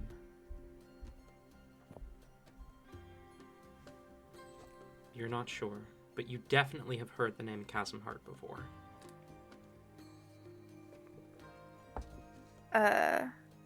Veritas looks at the card for a minute. You know, I think I will stop by. I mean, I genuinely really enjoy animals, so I'm sure I would enjoy coming to the sanctuary. I'll make sure to stop by soon. I'll bring some of my friends. Yeah, Ooh, like- Avalon. Well, fuck. I'm so sorry. Avalon would speak up. Avalon would speak up. Ooh, Veritas, maybe you and I could go. Hey, yeah. Can I? I don't have a ride, so can I ride with you guys? Maybe. Sure. I don't see why not. Mist, why don't you come with us? I'm okay. Thanks. You guys You like the have you guys have twice as much fun for me though. you liked the jail wolf. There'll be more there, right, Isolde? Oh, yes, we have entire packs of them, free roaming. You can see them in the natural habitat, of course. If you truly are interested, I would absolutely be able to get you tickets to go there, like, actually immediately. I mean, I do own it. Free of charge for all of you. Yeah, just taking Free time of off charge, man. consistently for me is really hard. I don't know if I'd be able to do it this soon.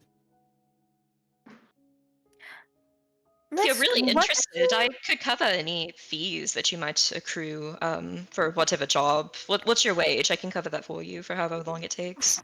That's terrifying that you just can openly admit that. We got another rich bitch on our hands, folks. It wouldn't be a Duesmundy campaign without a rich bitch. So excited. It would not be a Duesmundy campaign without a rich bitch. That's all I'm We saying. found our party wallet. Tori, I hope you're ready to pay for everything. Yes. Girl has some deep pockets. I have run this world 3 times. Every single campaign, there has been a rich bitch in the party. As it should be. I have other occupations I can't really skip. I don't think I'd be able to be very long, and it's a really hard trip to do that all at once. I don't know if I'd be able to make it. I'm sorry. He's pulling every excuse out of his ass. It's very clear. He's trying to be polite. Okay. Baz will like try to approach and put a hand on his shoulder, like in a friendly way, not in like an aggressive way. He'll allow it. He'll allow it. Smack. And then she'll look Take him in the click for eyes Baz and channel. say, "You're coming with us. Oh, You're That's getting the day off work. I don't give a fuck what your boss says." that's terrifying. Okay, you're close. And that's freakish that I just kind of let it happen. Okay. I can't. I don't make promises I can't keep. Mm-hmm. I can't really just like give stuff up for this. I'm sorry. He's like looking in every direction other than Baz. Meredith kind of steps Uh, closer. Take You know, Mist channel. Mist, it's I it's looked. totally I'm sorry. okay. Just a simple yes or no is all I need for that. I don't have a simple yes or no. It's a maybe. I'll Okay. I'll know more in a couple days. Okay, gotcha.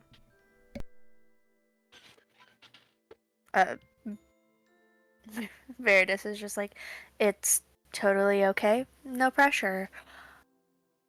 I don't know. It seems like there's a little bit of pressure. I There see definitely is that. a little bit of pressure. Oh gods. We cannot make you go. There is no reason for us to make you go. No, of course Um, not. However, just So in staring at case, Miss. Go on. just in case, I need to give witnesses for the stupid fucking paperwork.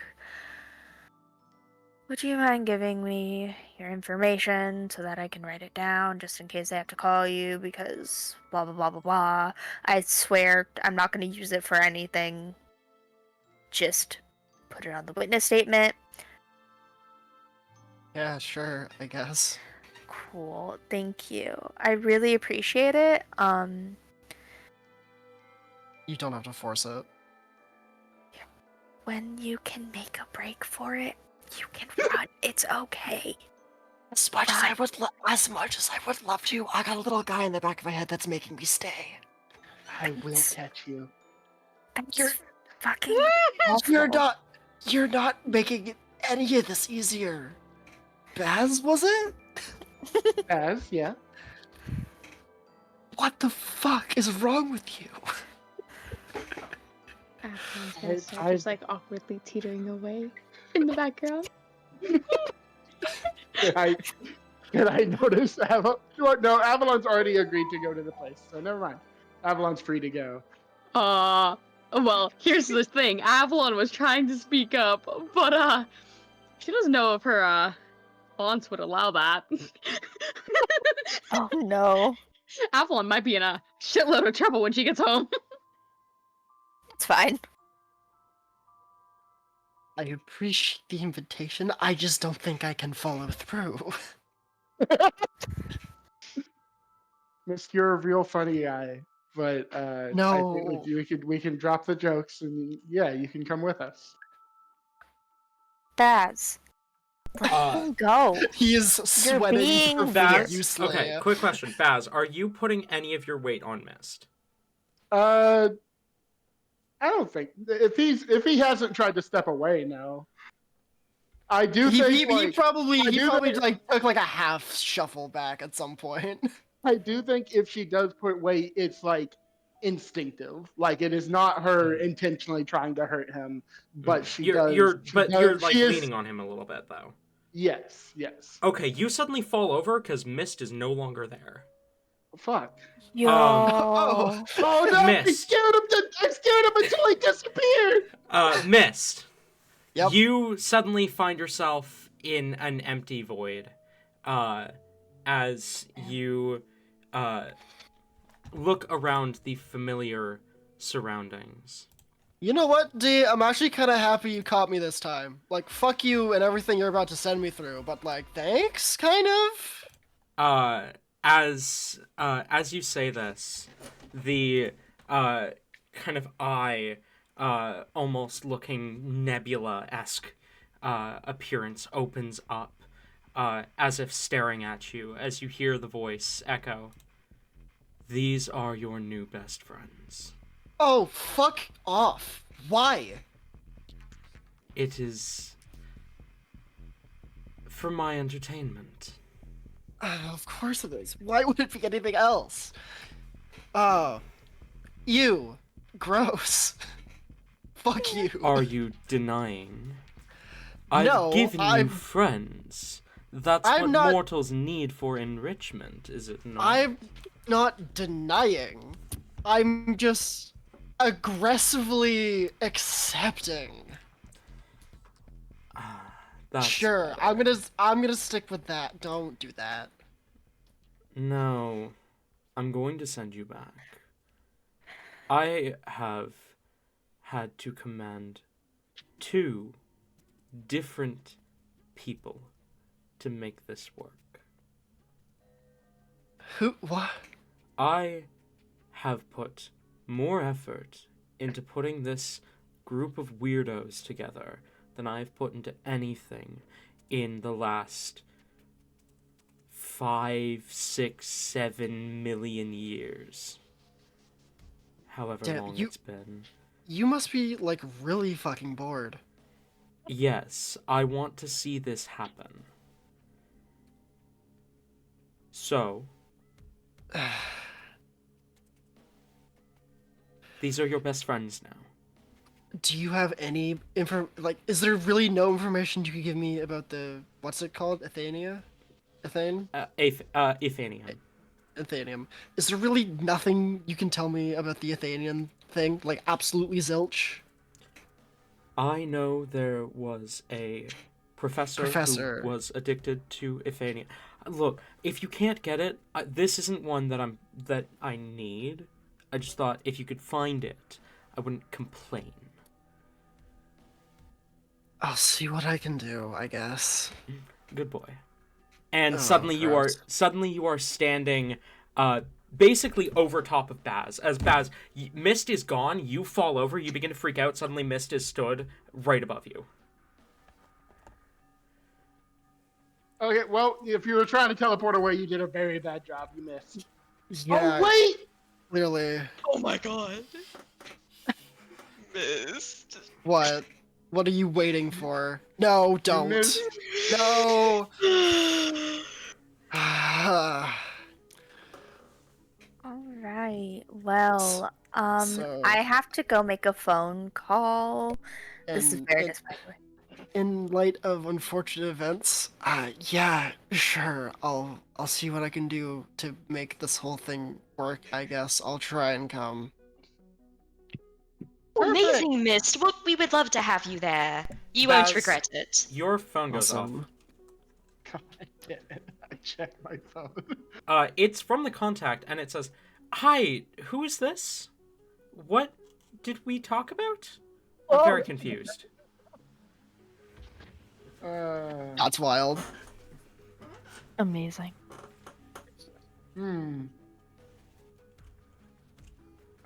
I put my phone away.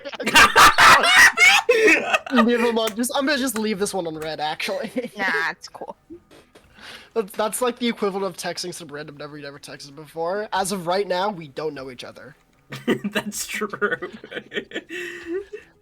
As of right now, we never met. Who are you? Exactly.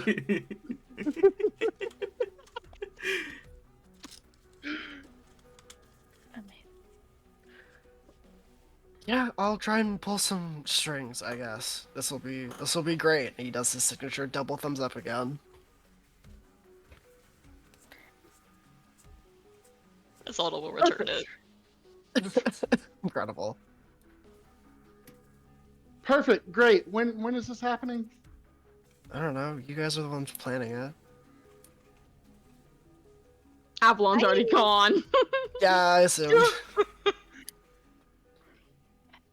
I have to go make a phone call. I'll be back in a You minute.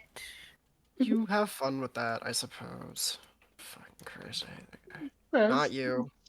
Baz stands up and says that, and then looks around and goes, "Where's Avalon?" I don't know. I thought she was on your leash. Okay, whatever. I'll find her later. It's fine. Sure. It seems fine. It is fine. Baz, I trust you. as you're talking to Mist, for a moment, light seems to fade from around you. Mist, the only thing you can focus on. The only thing that you can see.